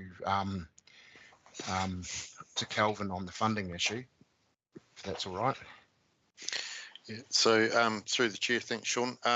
Within the current approved funding, we have some low cost, low risk and high risk rural road funding that is available to support some of these speed limit review increases. But there will always be further work that we could be doing that isn't funded as yet. So some of those areas, not necessarily within this speed limit one, but where we identify that work is required, we'll often chase other funding opportunities like the Streets for People that has just come out, and cases like that. But as Sean mentioned, what we try and do, because we're having to do the entire district over the next 5 or 6 years, is put in more low-cost solutions, whether it be rumble strips, whether it be placemaking entry signs and compliance signs, to actually make it look and feel the same across the district. I think there is always the opportunity to try and do more if we had more funding, but the key to this is actually having a consistent look and feel, and where a specific situation like the school Sean mentioned comes up, prioritising that against other traffic calming potential sites across the district and coming forward and using the funding that we've got to do those cases. I think the biggest issue here is that we have yet to do the full detailed design. So the detailed design itself process comes out with what infrastructure upgrades we're going to need to implement in some of these cases. And once that's been assessed, we will then have to look at prioritising which ones can be done in full and which ones need to move forward into future low cost, low risk programs. I think the other thing I just wanted to touch on, Councillor Court, was with regards to your review process comment. Definitely agree that there needs to be post-implementation reviews on these, both in terms of the actual outcomes and the effectiveness of the change on deaths and serious injuries. We've been following closely the review process that Auckland Transport have put in place for some of their changes.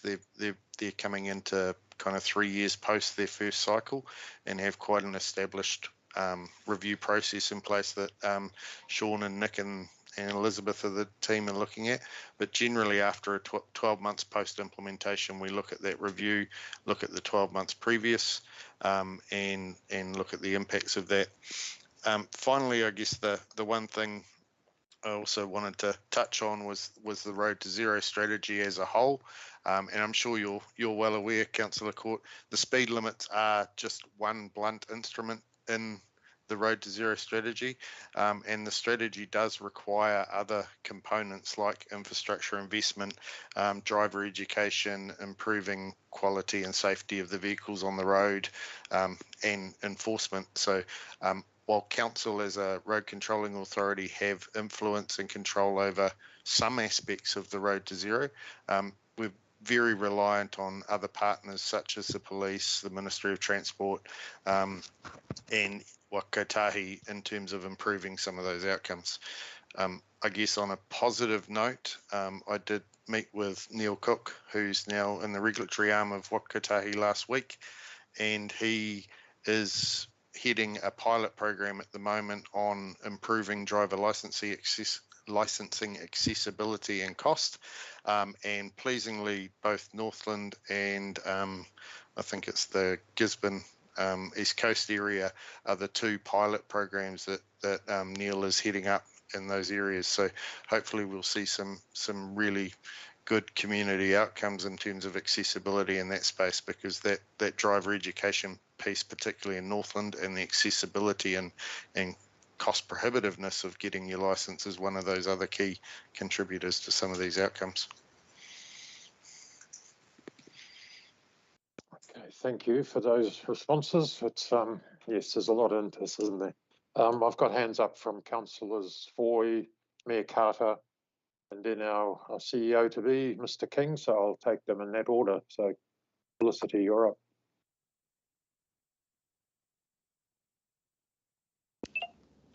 Oh gosh, I'll keep my comments short because I can see that we've had some quite a bit of detail here.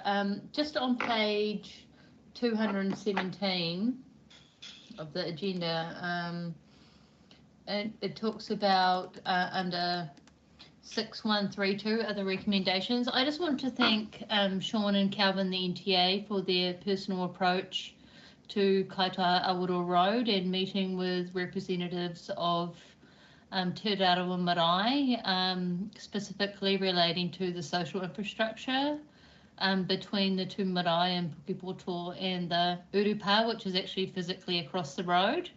You'll notice there in those 5 bullet points for other recommendations as well, that not only have they listened to our community and Hera Hui Kanohi ki te Kanohi, they have included those recommendations to represent those views very clearly and concisely.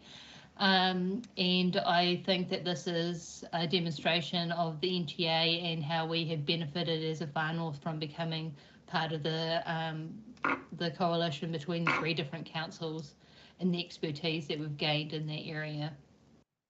So just a thank you to Sean and Calvin and the NTA for going above and beyond there. and in particular, as we recognise that Kaitaia Awaroa Road is one of the highest death rate roads in all of Northland, and one of the aspects that was raised is that we have a lot of these historic townships, such as Pukepoto, that the dwellings are physically built very close to the carriageway of the road, because historically the dwellings and the settlements were built around cultural infrastructure such as marae, and the speed limits don't reflect that. So I think that this type of process will have positive benefits in that respect. But with changing of the speed limits, I think, and the recommendations note that we need the social infrastructure as well, like the shared paths, and also with tangihanga, when we do have tangihanga, that there should be the consideration of variable speed limits to allow for those, because it's noted here that the current framework does not allow for that when schools are allowed for that, but cultural events around those community facilities are not currently recognised. So thank you for putting that in the report, and I'll continue to raise that, particularly when funding options become available from central government, and I hope they see this as a priority. Thanks, Felicity. Mayor Carter. Thank you. I've been sitting listening to this discussion, and a very interesting discussion, and especially Sean and Calvin, thank you for your input and involvement. I had a discussion yesterday with Steve Mutton, and I'm not sure whether he's quite received a discussion as directly as the one that I gave him. But I just wanted to tell you that I put it on record that we're sick and tired of all the bullshit that's being dished out by Waka Kotahi. And for example, these bloody ads that I've got on TV, which are costing something like $4 million, that'd do quite a bit of sealing up here. And it's just nuts stuff, just like the Three Waters advertising. I said to him, I'll be talking with him and others about it more and more. The thing that disappoints me is they're not being honest, just as we've found with other areas where we haven't been told actually what's behind it. But we're all well aware that part of the problem is that there's a funding shortage.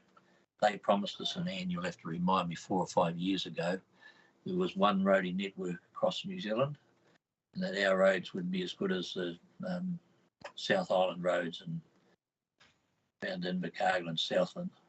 Well, I've got to say, I haven't been down there for a couple of years, but the roads then were way the hell ahead of what our roads are up here. And they are as bad as they are predominantly because we don't have sufficient resources to put in them. And all these suggestions, well, we're going to put speed limits on to reduce accidents. The actual sensible way to reduce accidents is have roads that people can drive on safely. And I just wanted to make that point that I'm really over all the bloody crap that's coming, excuse my language, that's coming out about a whole lot of these things. And this is no criticism, short of you or Calvin. It's not coming from you, it's coming from those you have to work with. But it disappoints me. We can have a positive discussion like we have today, but unless we get the resources to actually make progress, we're not going anywhere. And as Anne and others have said, putting a speed limit on to reduce road accidents won't actually work or frustrate people to the extent that we end up probably with more. Anyway, just wanted to make those comments. Thanks for listening. Yeah, thank you, John. And I think your sentiments are shared by many of us, absolutely. Yes, Mr. King, our incoming CEO, you have a hand up. Can't see you, but I believe you're there. Thank you, Mr. Chair. It's probably a couple of questions for the NTA, and it picks up on comments from Mayor John and Deputy Mayor Anne. First one is around when you lower the speed limit, the usual question that is asked is, what is the process for bringing it back up? You take something away, people ask, what is required to review that? And so I'm curious as to whether in either our infrastructure strategy or asset management plans, we have a handle on what the unmet cost is to readdress those speed limits. The second one that comes out of that is acknowledging Waka Kotahi's funding model. When we do lower the speed limits, it is a very quick route down to sort of say the business case for improvements is suddenly gone because you're actually on a lower service road. That was one of the flip sides. So the old system for benefit cost was actually addressing speed, addressing roughness, addressing vehicle maintenance costs, and it seems a very crude tool to do it. So I'm trying to work out whether or not the community are aware of what is the cost to basically provide that capacity for 100k on some of these roads, or if they are dropped, what is the sort of benefit cost that goes back against it, particularly around trying to encourage the Far North as a key primary producer, whether it is around avocados or meat wool, any of the other primary produce, because I'm conscious that the port facilities that everyone is going to are actually some substantial distance down, and we're losing, every time we make one of these changes, we're actually losing the productivity of that network. So just two questions. I think the latter one is going to have a perverse outcome, that is you slow people down. I noticed myself coming up on the new section of State Highway 5 Taupo, I do have GPS, and my travel time has gone up 10 minutes on State Highway 5 Napier Taupo with the changes. Thanks. Through the chair, I think I'll probably take those ones. Thank you. Yeah, with respect to these speed limit changes, Blair, in a large part, the speed limits that currently exist have never actually been appropriate. So as Sean mentioned quite early in the report, the previous setting of speed limit rules gave us pretty much a sledgehammer to crack a nut with. We had 100Ks, 70Ks or 50Ks as the options. And there, in a number of cases in the local roads, there's significant use of the open road black diagonal line speed limit, particularly in some of the unsealed cases. What this process has allowed us to do is actually look at each road individually and say what is safe and appropriate, admittedly based on what is the condition of and infrastructure of the road at the moment. We will need to target specific roads where we believe 100Ks is appropriate on these local roads and identify what infrastructure works are needed to update them. And a lot of that justification is actually more about vehicle kilometres travelled and the number of vehicles on those roads in terms of the justification of whether it's a primary collector, secondary collector or arterial. One of the key issues with a number of these local roads is they are not, particularly in the unsealed network, not used for the same usage all year round or for multiple years in a row. So we have a number of unsealed roads that we'll upgrade for forestry. They'll be used for 12 to 18 months and then they won't be used for that volume of traffic again for the next 20 years till the next harvest season. So part of this is about having appropriate infrastructure that covers that normal time, as well as making sure the roads are strong enough to take the peaks. I definitely, as staff, won't get into the political aspects of the Waka Kotahi blanket reviews, but do agree that there are certain areas that justify having infrastructure investment to make sure that those are maintained as decent freight routes, and strongly encourage all the elected members and councils to actively participate in that consultation process when it comes out, because those state highway networks are the ones that are really the lifeblood of that freight route.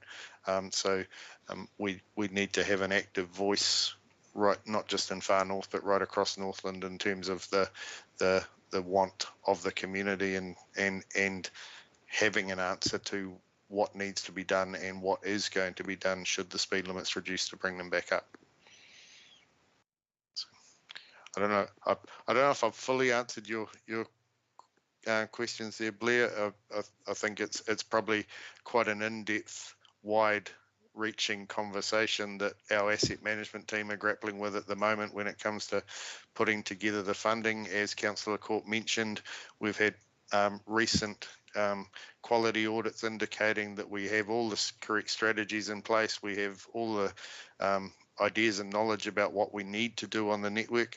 At the moment, we just don't necessarily have the corresponding funding to put those into action, and that continues to be our constraint.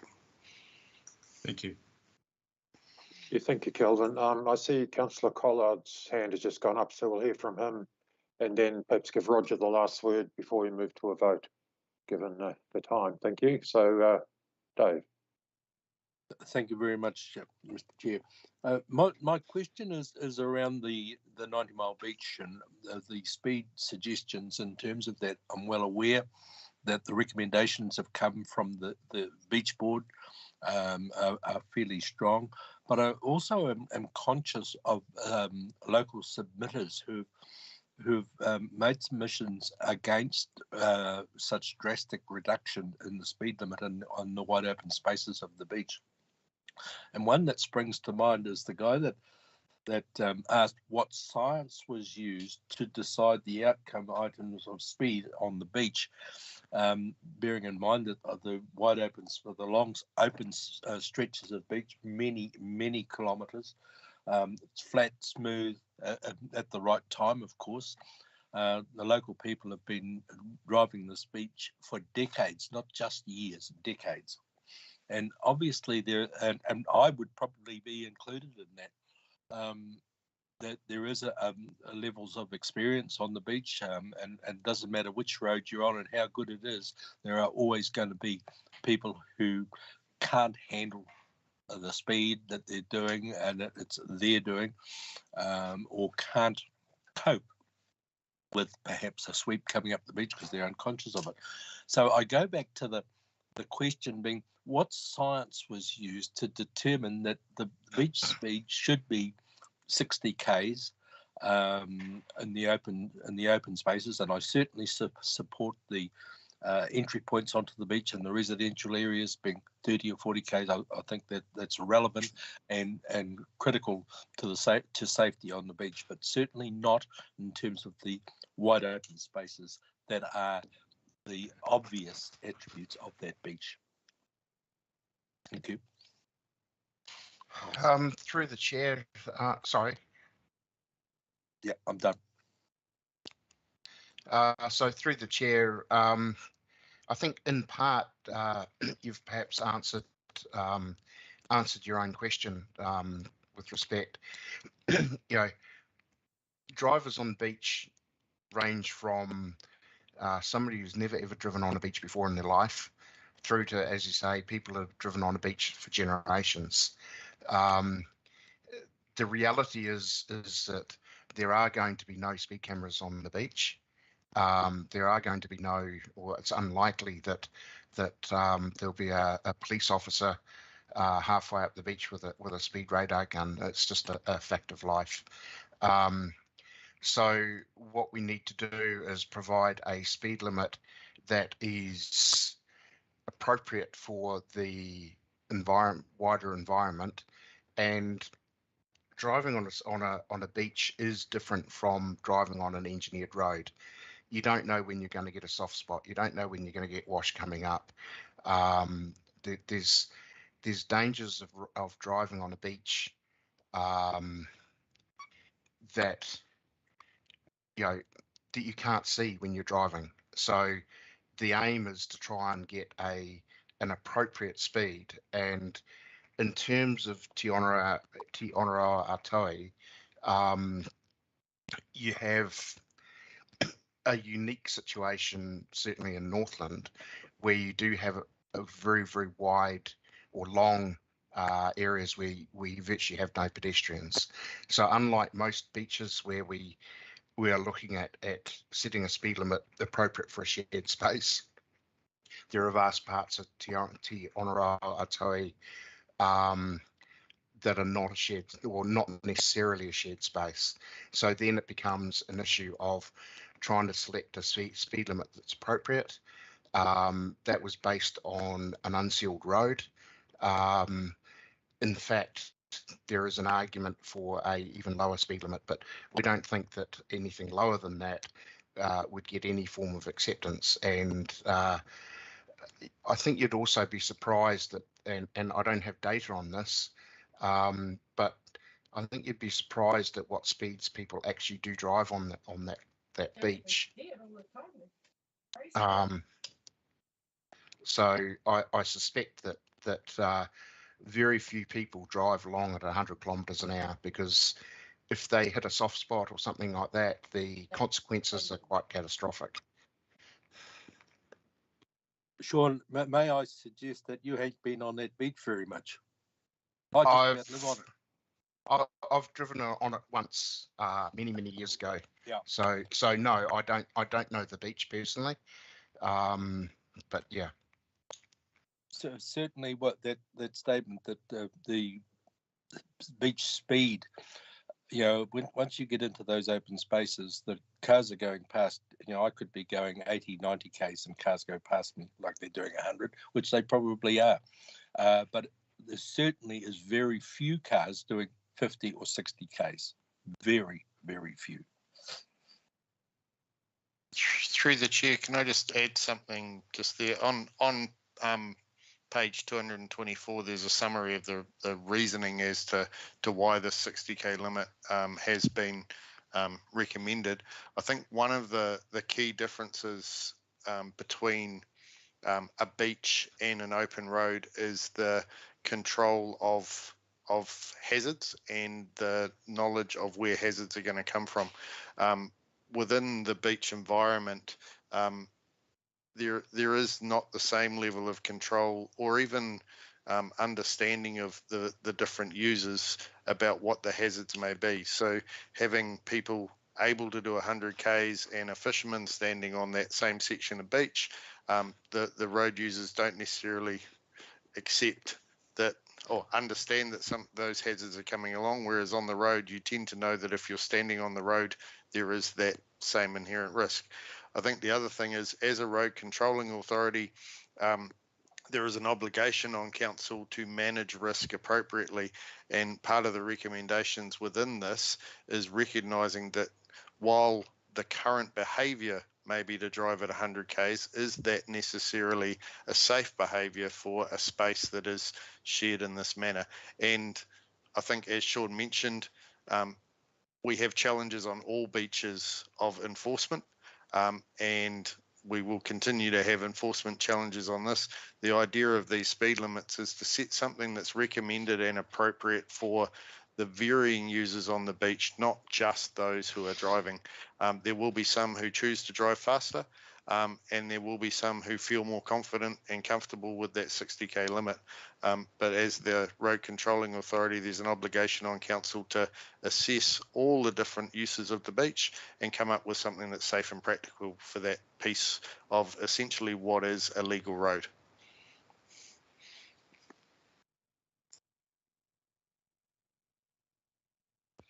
Through the chair, Councillor Collard, you are moved. Mute, Dave. Sorry, guys. I appreciate all of those sentiments. However, I'm most concerned. Well, not concerned. I would suggest we should, under those circumstances, have a death at least once a month. But we're not having that. You know, how long is it since we've had somebody killed on the beach because another one was speeding down there? So it is quite some time. The other thing I would suggest that somebody that's travelling on the beach is on a mission, going fishing, travelling a tour, which would be probably a bus. Most of them are, probably 80% of them are four-wheel drive vehicles that are accustomed to driving on the beach and using the four-wheel drive to look after any circumstance that they may get into. So it concerns me that we're looking at, again, a blanket cover for a beach in the far north that is not like in any of the other beaches, and that does concern me. Thank you, Dave. And yeah, just the last word, the very patient Roger, if you'd like to make your comments. Thank you.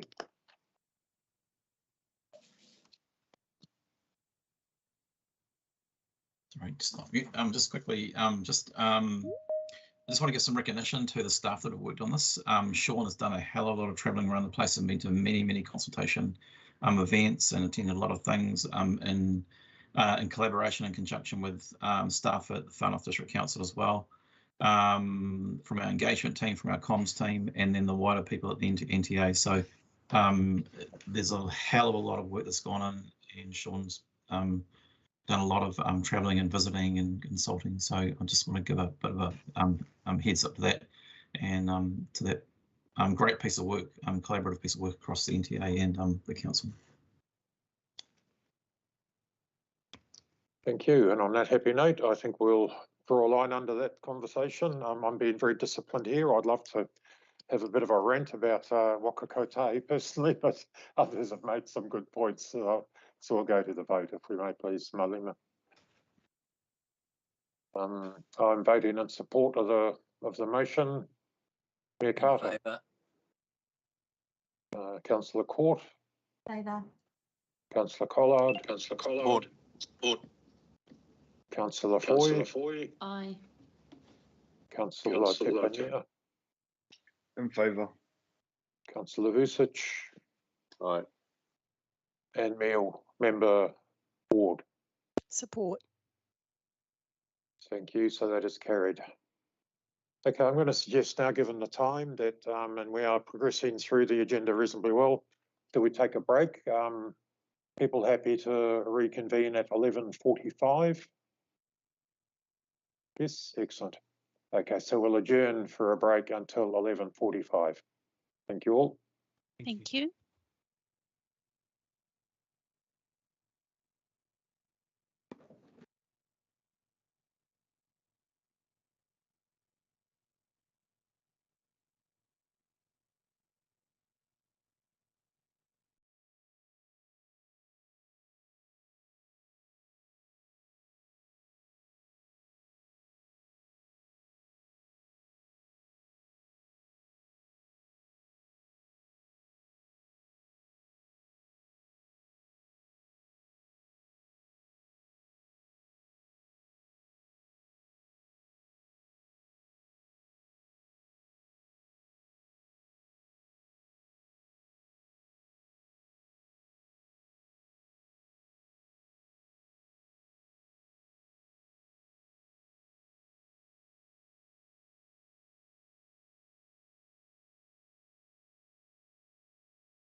Yes, so welcome back everyone, and thank you for your for being prompt.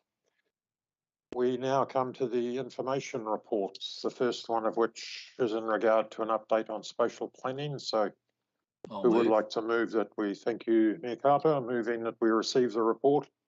A seconder? Thank you, John. So Roger or Darren, who would like to speak to this report? I'll just briefly introduce and then I'll pass to Roger. And so this is our next iteration or update in relation to the spatial plan review that we're conducting in the Kirikiri Waipapa area. After recent discussions, we've identified some risks and really want to bring that as part of this update. So Roger, if I can hand to you. Thanks, Darren. So this is an information report, just the update on the progress on the spatial plan project. So just to remind everyone, as an outcome of a workshop last year and then some papers to the committee, we commenced the spatial planning project last year for the Kirikiri Waipapa area. So it was kicked off as a review of the Kirikiri Waipapa structure plan from 2007 as a starting point. So as we progressed into this, we started looking closely at some of the things that have changed around spatial planning, and particularly looking forward also to things that are going to start coming as part of the RMA reforms as well. So a key driver for this project is the National Policy Statement on Urban Development. So we looked quite closely at that and making sure that we are aligned with the National Policy Statement on Urban Development, particularly around future development strategies. Now, there is still a place we need to get to on whether we are a Tier 3. At some point in time, the Kirikiri Waipapa area, whatever that constitutes, and will cross over from a 10,000 population limit and be urban in character. So those two things here, but at the moment we're working on the premise that we aren't, but we're trying to future-proof this strategy, which it is, to ensure that we're aligned with that future development strategy approach. So there are some requirements in the NPSUD around future development strategies, which we're wanting to adhere to, and probably the key component of that is section 3.15 when it comes around to who we need to engage with on a future development strategy, and there is a list in there which we are putting together and reaching out to various groups and agencies. Also working alongside Ngāti Rehia as a partner. We're developing up a governance structure which respects that partnership, and we're ensuring that we are allowing time for that to form. Working alongside the local hapu with Ngāti Rehia taking a lead on that piece of work as well. So post, I guess the Christmas break, we had a close look at this. We did some replanning and some rescoping, and at the moment we're shaping up that plan to ensure that we are putting in place a robust spatial plan for the Kirikiri Waipapa area, which is going to be future-proofed against a future development strategy. So what this document is communicating to you is our replanning and our rethinking around this and rescoping of it, and then the approach and what we're taking as well. So again, the approach that you're seeing in the document at the end, there's some inputs, some things we need to consider. And that includes population reprojections, which we've just received today, yet to be published, but the staff have received those repopulation projections. A development feasibility study, which we think is critical to understand the property market, not just what's been zoned, but what the uptake potentially could be, and also what we're calling a functionality assessment. Under the National Policy Statement, it refers to well-functioning urban environments. We need to understand what is the state of what is the functionality. It's applying some sort of science to it, and then making an assessment of where we want to get to with that.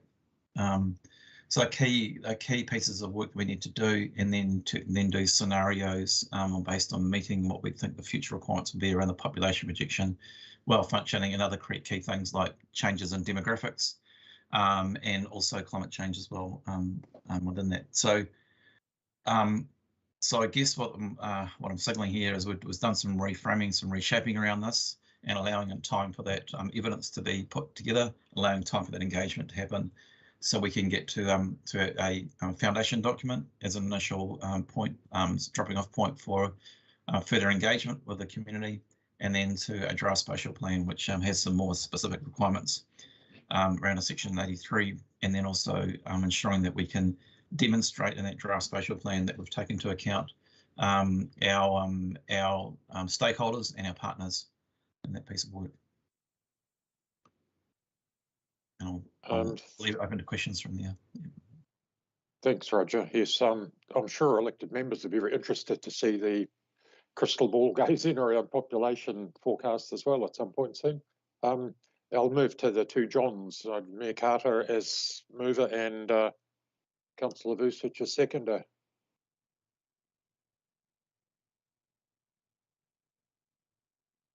Mayor Carter. Just hold on, Janet. Hello. No, hang on.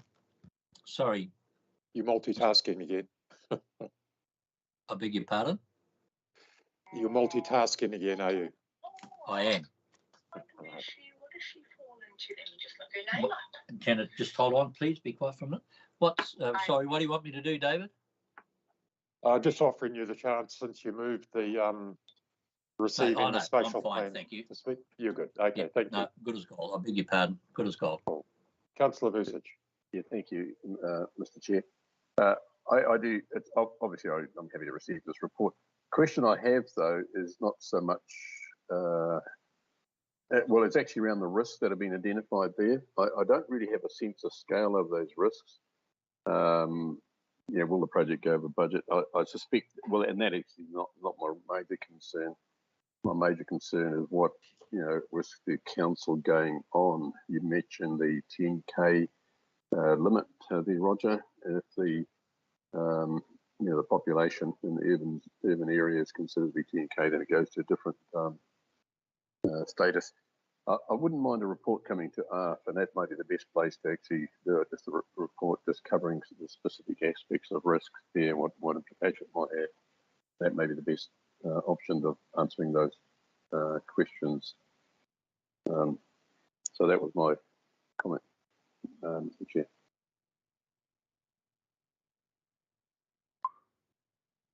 Thank you, John. Is there any response from staff you'd like to say to that, or? We could do a report to ARF on that specific risk. We are currently operating within budget, within available budget for this financial year, and there is budget for next financial year for this project as well, and further spatial planning, area planning projects is what the budget line was put forward.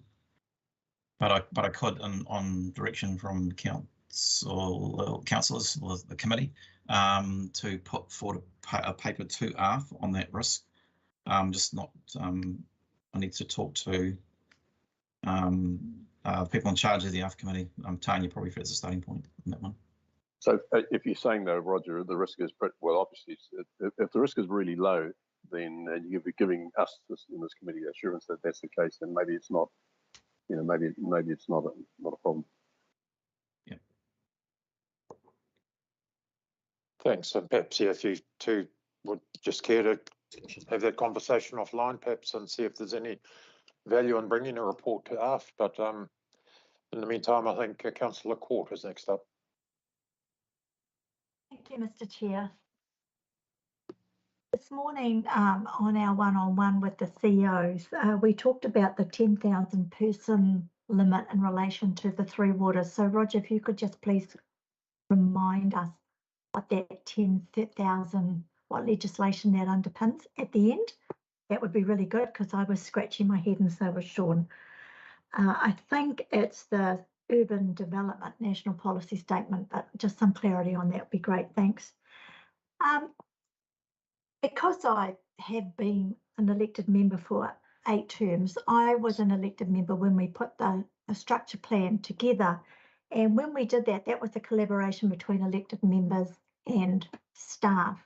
And it might have been naivety on my behalf, but I assumed when we kicked off on the spatial planning process that we would follow that model again.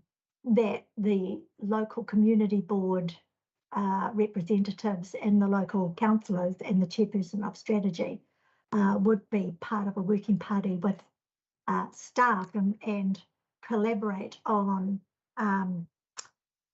what the framework would look like, what the objectives and deliverables would look like, and what the establishment of an appropriate governance group would look like. And I went along to the first workshop, and with love and respect, because you know how much I love you guys, I felt like a stakeholder. I didn't feel like this was something that, as an elected member, I had any say in, any control over, or any ownership in. And I know that was not anybody's intention, but that's how I walked away from that process, that I was sent into a room only with elected members. I wasn't allowed to sent into a room with the members of the community to hear what they were talking about.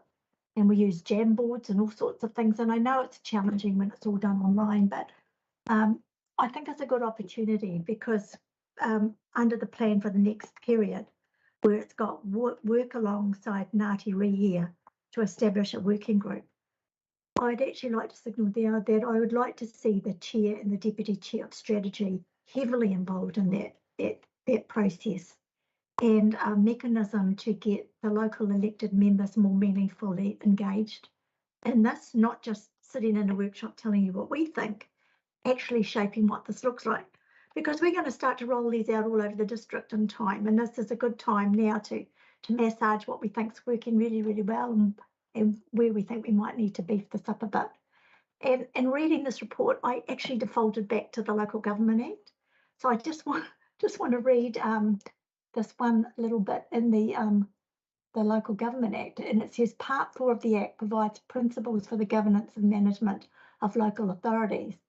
These principles and other provisions are intended to ensure that elected members are responsible and accountable for their decision making. And in order to do that, I just think we need to be more at the table in this space, because this is spatial planning. I don't mean about everything that we do in council. I certainly don't want to be involved in having conversations about how we design water treatment plants or anything like that. But for spatial planning, I want to see elected members much more involved. Thank you. Yeah, thanks for those. Thanks, Con. Belinda, I thought I saw your hand up, but it seems to have gone down. Did you want to speak?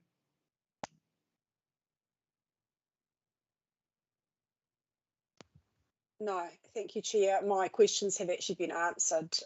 It was in relation to the latest statistics. We've been waiting for a long time since that fudged census. So it'd be really good if we could get those as soon as possible, please. Sure, thank you. Then we will go to Moko. Councillor Te Pania. Kia ora. Thank you, Mr. Chair.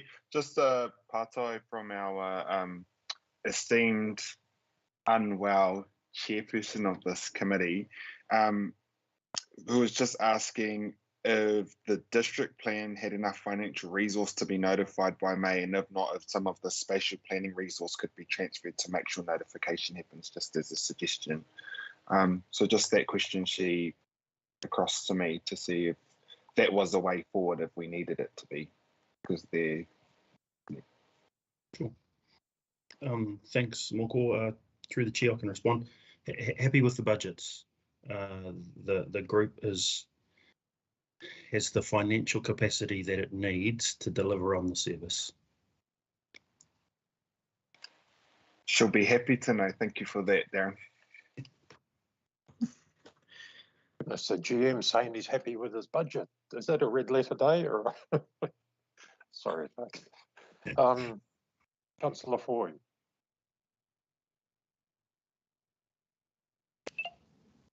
Thank you, Mr. Chairman. I have two questions. So my first was about what the total budget is, because I don't have that memorised, about how much this is costing, because it says that it's now going to take until September this year, which is elections. So can the staff just answer that question? And then I've got a second question about resourcing and how the information for this relates to infrastructure planning, or else it'll be imaginary for another decade. sure. Sorry to interrupt, Mr. Chairman. I've just got a radio interview to do about the boat accident up north, so I'll be out of action for about 10 minutes. Thanks, John. I'm quite. Thanks, Felicity. Through the chair. I don't have line for line, and we don't bring line for line to committee. But what I am able to say is that we do have sufficient budget to deal with the work program, and this is part of our work program. Yes, it pushes through to September for a foundation document, bearing in mind that takes us into a new financial year. And again, we have the appropriate financial support that's needed to deliver our program of work.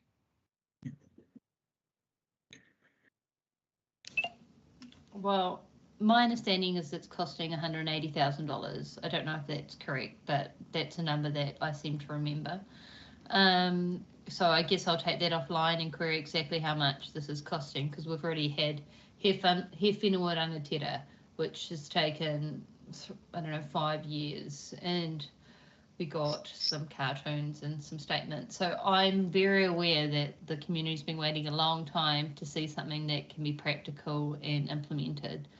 I notice here on page 407 that it states for the next period, procure in expertise and commence a development, feasibility and well-functioning assessment identified from the initial engagement with partners and stakeholders.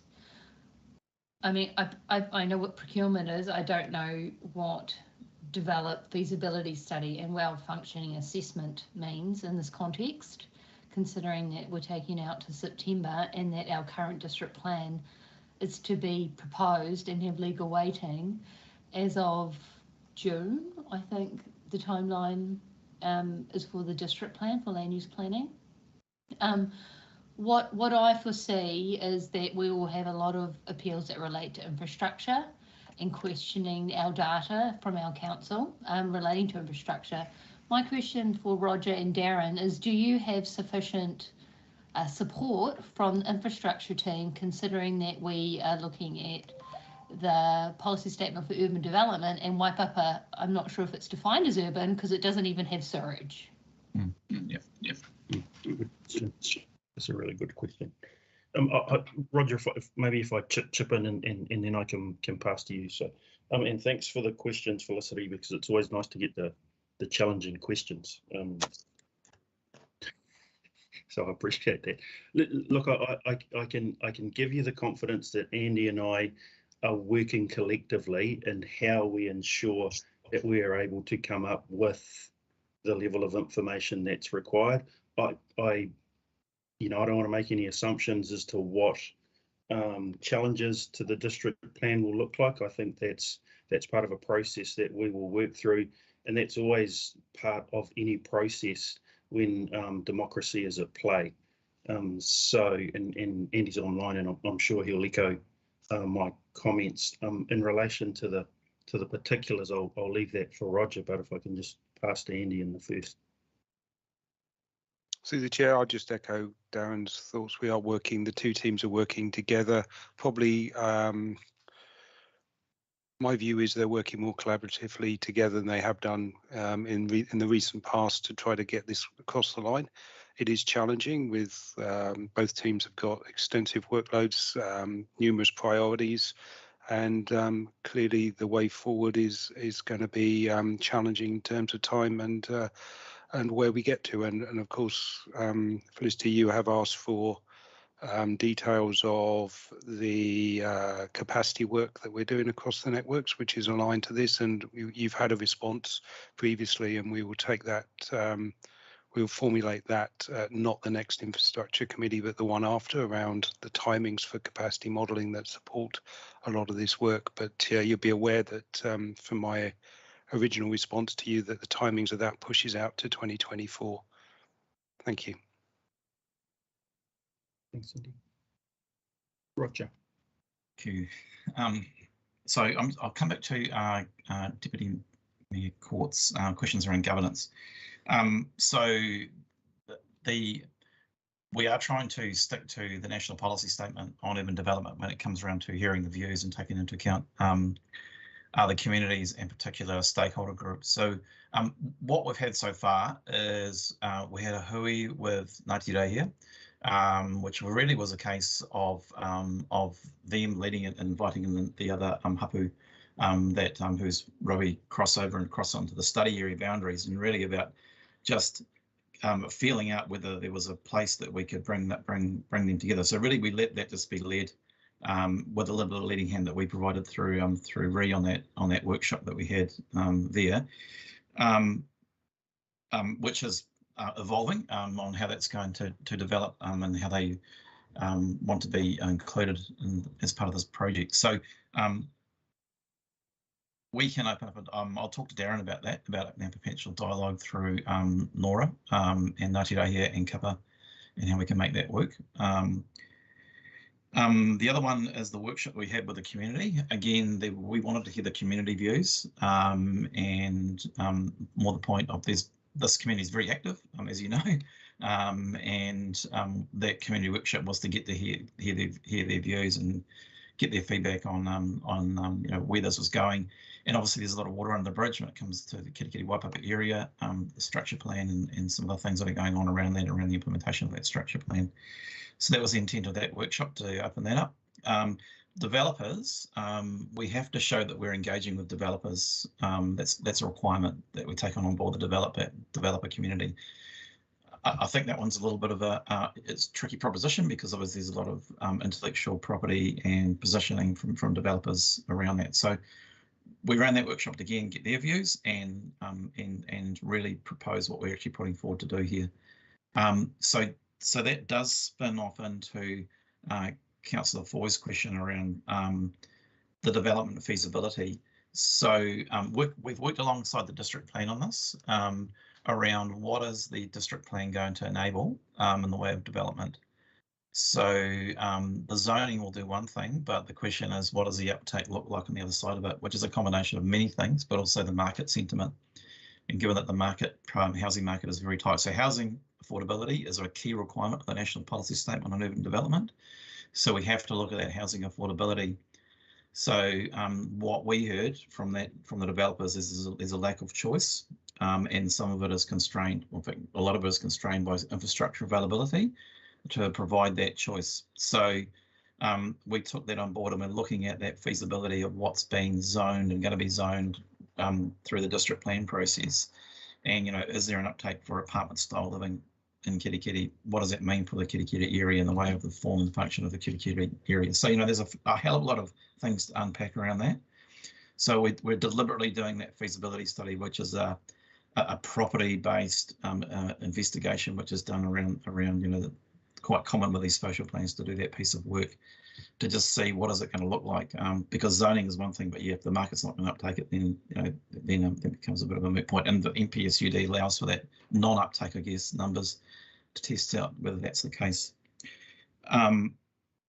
So that's one thing. The well-functioning assessment is something, again, working alongside the district plan on the functionality of the place. So if you do look at the National Policy Statement, policy number 1 talks about a well-functioning urban environment.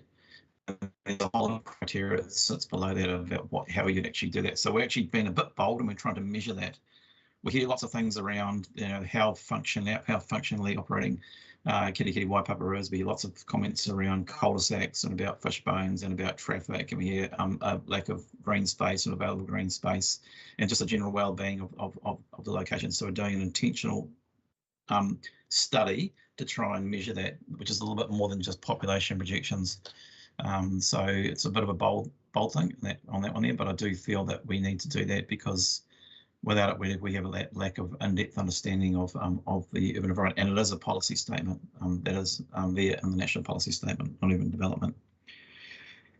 The question around the numbers, it is difficult, because Kirikiri Waipapa does not has a blended urban form, I guess is the best way to put it. As we know here, we've enabled through previous planning to allow the population to distribute into the wider Kirikiri Waipapa area. The study area we started with from 2007 spatial plan is very wide, and it takes into account some of the things discussed this morning in the maritime bylaw, the maritime facilities in those smaller communities, which we're calling, I can't really think, not villages, there's a name for it out there, but the Pito Bays of Rangatane and places like that, and then also the southern arm of the Kirikiri Inlet as well. So it's quite wide and quite extensive, but we're grappling with where does the boundaries stop and start. One of the other metrics around that is the supply of labour to the Kirikiri Waipapa area, which needs to be included as part of that measure. So our population projections have a number of different populations depending on whether it's in the area of benefit, whether it's in the study area, whether it's in the urban area, whether it's a supply of labour market. So those numbers can be wide and varied depending on where you draw the line. And then obviously the projections going forward, what that looks like with an ageing population plays into part of this as well. So and then the other part, it has to be urban in character. So that's a bit of a test, and other locations are being tested on this. I think Mangawhai is under that being tested on whether it's urban in character. So it's got to fit those two criteria, and it's not a clear-cut thing. It's very subjective about how you arrive at that place there. But our feeling is that if we need to position ourselves that at some point in time we're going to end up there, whatever those metrics and boundaries are.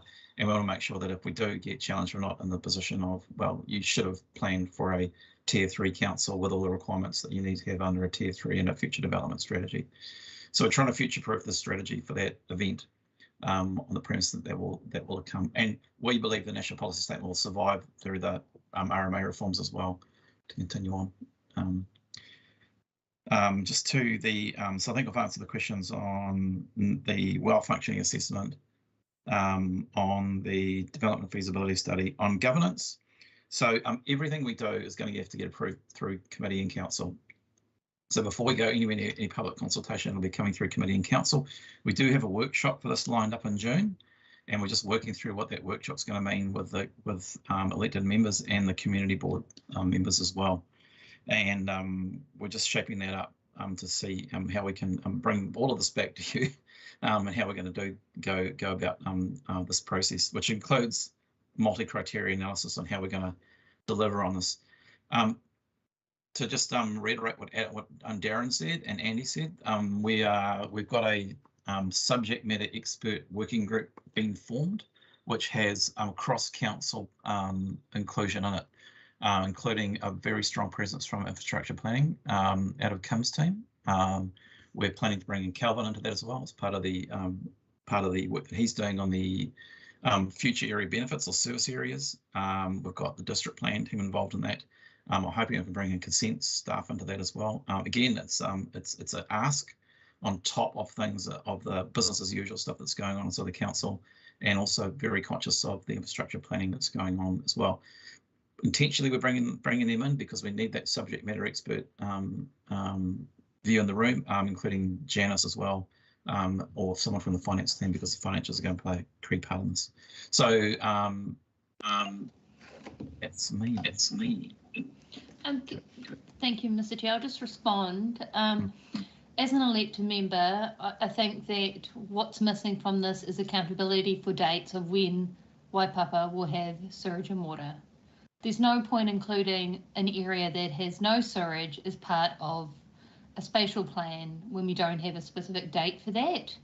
And I feel that that is specifically why the community are frustrated, because they spent almost $1 million on the Kirikiri Waipapa structure plan, and all of that was on the premise of infrastructure provision, and there has been none. We need a date for that, and we need a date for an area of benefit analysis in terms of a connections policy, specifically for Kirikiri Waipapa and the spatial plan, and how that relates to infrastructure delivery, so that people.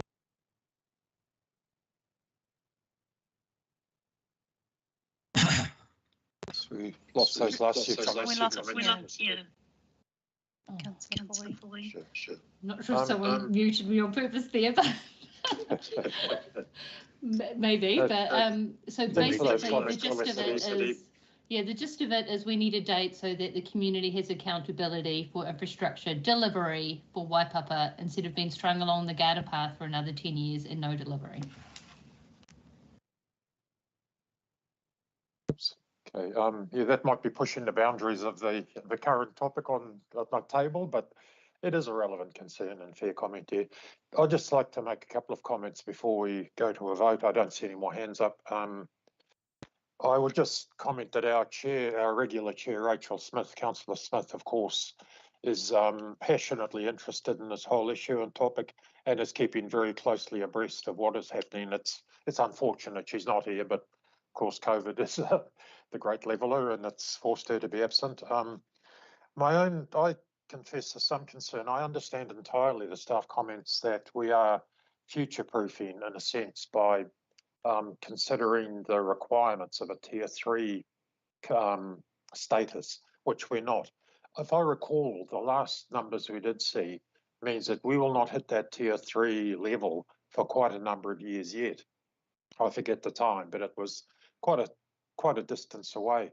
While I recognise the wisdom of future-proofing, I'm also slightly concerned that we don't sort of limit our aspirations or our opportunities to be creative about designing and implementing our community by concern that we might not somehow fit into the tier 3 requirements. I think there's a balance to be found there.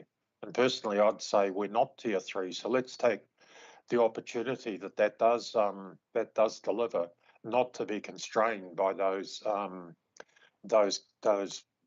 provisions that do limit what goes on within tier 3.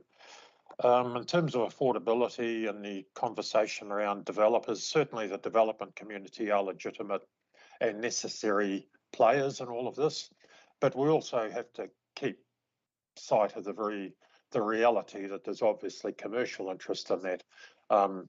We need to be careful that we are being led by community wishes primarily, not kind of persuaded that, we know what the community wants and so we want to provide it. And I'm sure this is not news to anybody. So while recognising the developers as an important part in it, I think we have to listen very carefully and use our own understanding of what the likely future requirements for the community are. And I think fundamental to that is to retain the quality and the character of the communities we have around Kirikiri Waipapa. There's a very real danger of killing the golden goose. So how many communities, how many centres have we seen that have basically been destroyed by development, and there's no longer the attraction for people to come and live or come and live here. So as I say, there's an awful lot of moving parts, and having made those comments, as I say, I'm aware that in parallel with the district plan work that's been done, it is a difficult task, and it's one I think we all need to keep abreast of, and I'm quite sure we will. Yes, as I say, I don't see any more hands up, so I suggest we go to a vote on the motion to... Through the chair, Roger has his hand raised. Yeah. Oh, excuse me. Thank you. Sorry, there's just one clarity I just want to raise around. So the spatial plan following a future development strategy approach is in that 10 to 20 year period, which is called long term. So the district plan is in the 3 to 10, which is the medium term. So I think it's important to remember that we are thinking about that 10 to 20 year period. The community wanted to push it longer, and we can do that. We can push it out 50, 100, but that's the bare minimum that we're looking at, that 10 to 20 year period. So, and just what that means is the spatial plan, if you're following the rules of an NPSUD, should inform the infrastructure strategy. So that's how that ties to, and then obviously infrastructure strategy informs the capital works program. So the medium term, the district plan there, in reality should be informing our next infrastructure planning cycle that will be coming up. So I just want to make sure that people understand the sequencing of things and how that feeds into the LTPs. So again, just a few sort of things that we try to stick to these rules because we can inadvertently cross over. However, some of the things we're doing right now could potentially have an influence backwards into those other planning processes. Sorry, I just wanted to mention that. Yeah, no, thanks, Roger, for your comment. And of course, I've got what to look forward to in 12 months' time if the government has their way. A lot of the infrastructure at Three Waters will be less in our control or potentially out of our control anyway. That's going to make your life so much more interesting. I'm sure you look forward to that. So yeah, shall we move to a vote, please? I support the motion to receive the paper. Mayor Carter, are you back? I'm in favour. Oh, he's there. Thank you. Councillor Court. In favour. Councillor Collard. In favour. Councillor Foy. Councillor Foy. Aye. Councillor Tepania. Aye.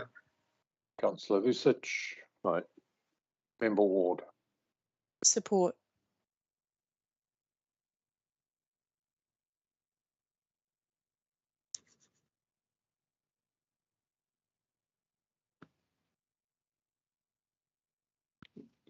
Just on mute, Chair. Sorry, thank you.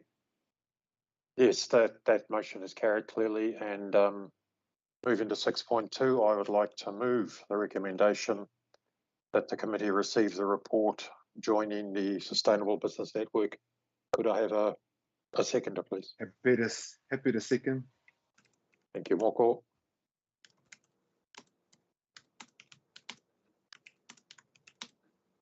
Who's to speak to that?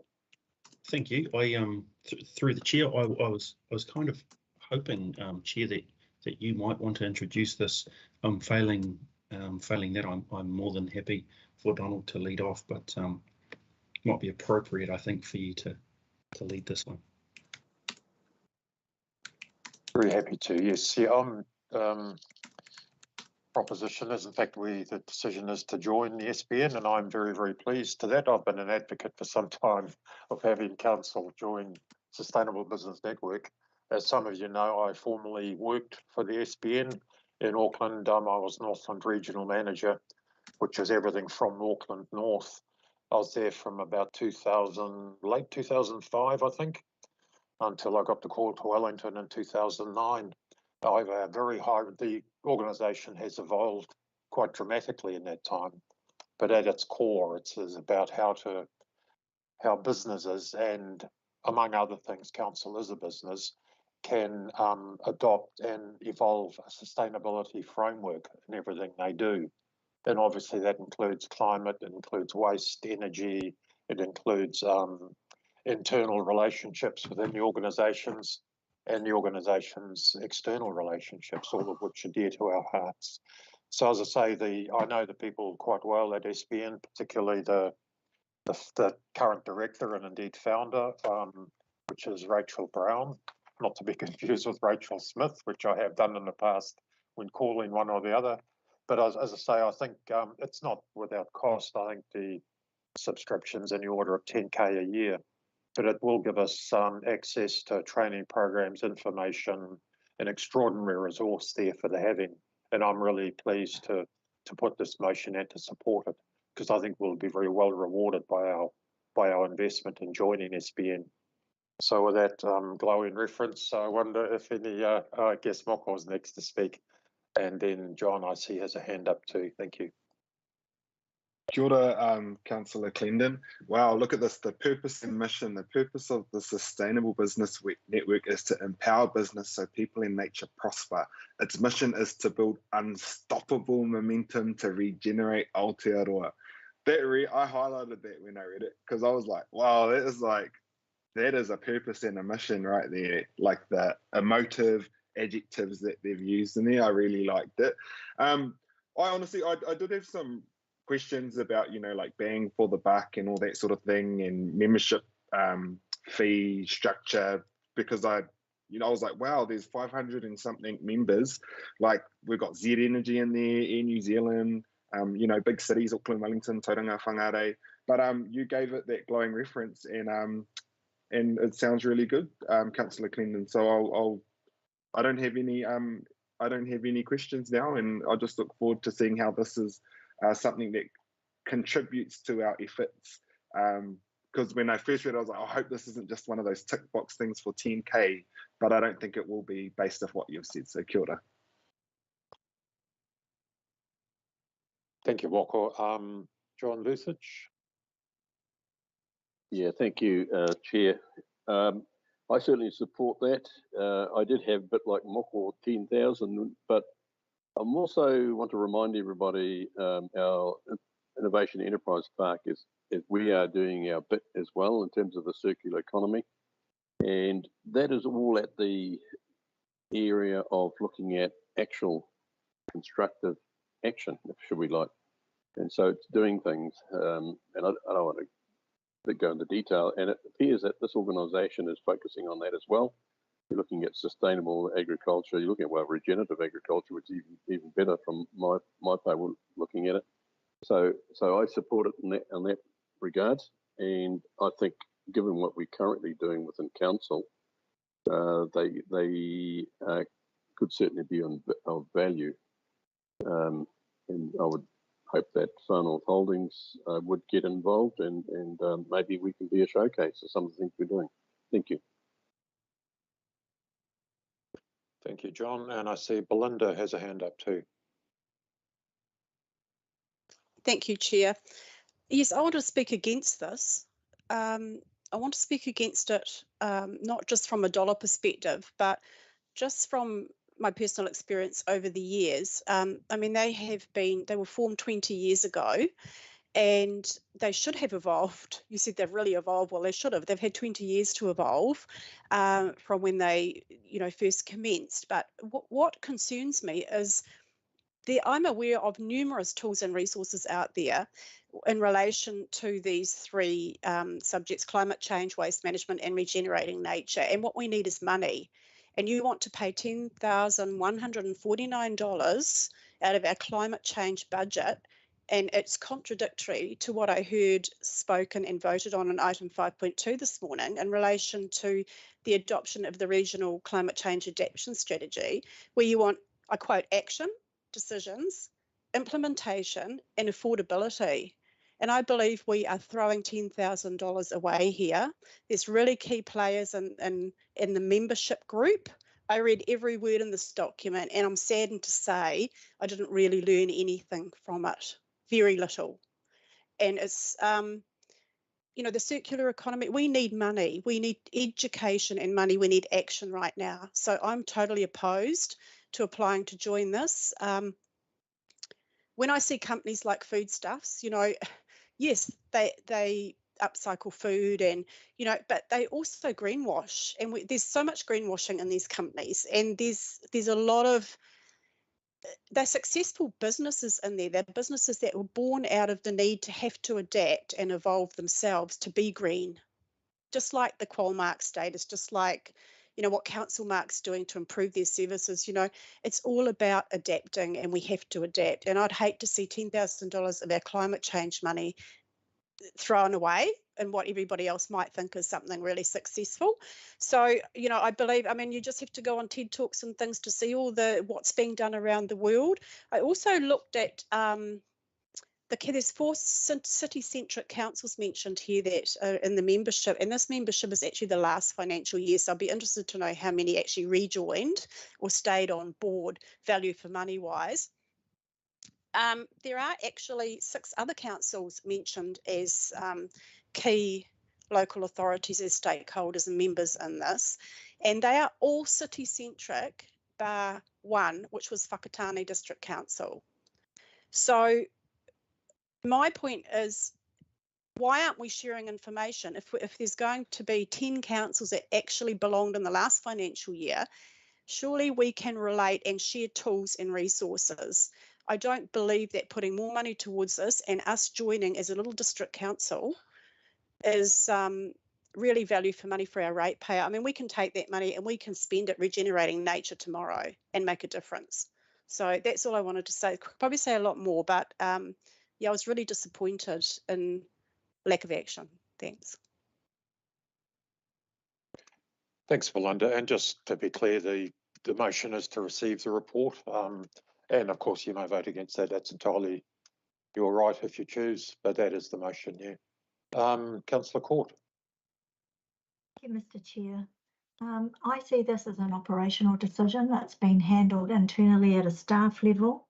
Right at the top of the report, it is to inform elected members that the Far North District Council is applying to join join the Sustainable Business Network. So this is entirely an operational decision that happens within delegated authority and within budget at probably not even Sean's level, probably at Darren Edwards' level. And this is just to keep us informed. So I wanted to make that point of order, but I just want to acknowledge that that was really brave of Belinda to say that, because often we receive things today that play to our social conscience and our just cause. And if ever we question them, it calls into account. People start to say things like, aren't you all for saving the planet, Belinda Ward? Well, yes, she is actually. And I've just been quickly Googling what greenwashing is, because I've never heard that expression before. So thank you very much for that. And you're right. Everything in this report, I haven't considered it from that lens, so I want to thank her.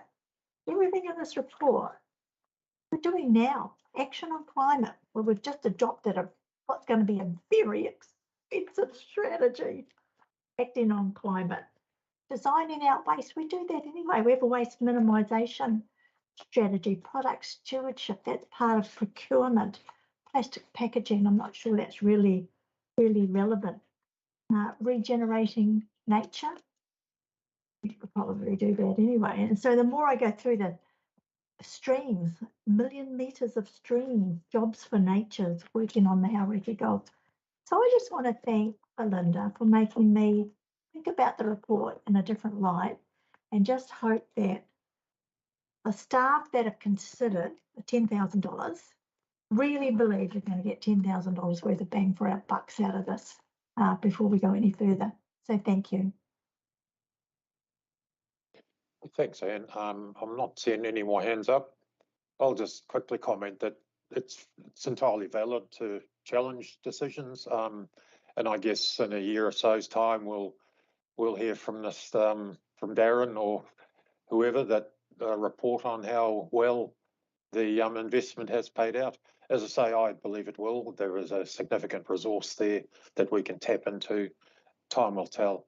And I'm genuinely surprised you've never heard of greenwashing, Anne, because boy, there's a lot of it out there, believe me. But anyway, moving right along. Yes, so if there are no other hands, I suggest we move to a vote. And I will vote in favour of the motion. Mayor Carter. So will I. Mayor Court, Deputy Mayor Court. Aye. Councillor Collard. Aye. Councillor Foy. Aye. Councillor Te Pania. Aye. Councillor Vucic. Aye. And Member Ward. Against. Thanks. Thank you. So that is carried. Which brings us to our final item on the agenda, 6.3, which is the review of the policy action sheet update.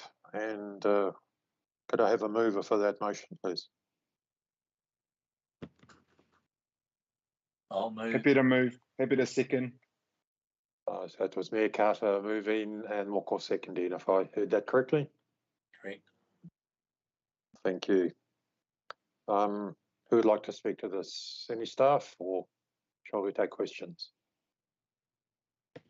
Through the chair, happy to take questions. I do note that in the executive summary it says that there's 10 outstanding action points, but I think if you actually read what those are, they are matters that are in play rather than outstanding. So I think there's a little bit of tidy up work we need to do between now and the next committee meeting. Happy to do that. Okay, thanks, Molly. Thank you. Any questions, comments from members of the? No. Apologies, Chair. I think I'm starting to blur between our committees and what comes through the council in the end. But I had thought that some of these could probably have been closed. But anyway, we'll wait till the next one and I'll see. I just thought I'd comment there. I get confused once it comes up to council and then it's gone through. Then we can probably take it off this one. There might be some of those that could be. I didn't mark it up when I read it, which ones I specifically thought. And so rather than going through it, I'll just leave it at that. Kia ora. Agreed. Thank you. Yeah, thanks. Well, I had a similar thought. There's one or two that I think could probably come off this list because they're completed actions. They've got no future. There's no requirement for us to keep track of them, but I think we can leave Darren to oversee that just to do any tidy ups. Any other comments or thoughts on that? Not seeing any, I will move to a vote on the motion that we receive the report. I'm in favour. Aye. Councillor Carter in favour, thank you. Councillor Court. Aye. Councillor Collard. In favour. Councillor Foy. In favour. Councillor Tepania. In favour. Councillor Vucic. Aye. And Member Ward. Yes, support. Thank you.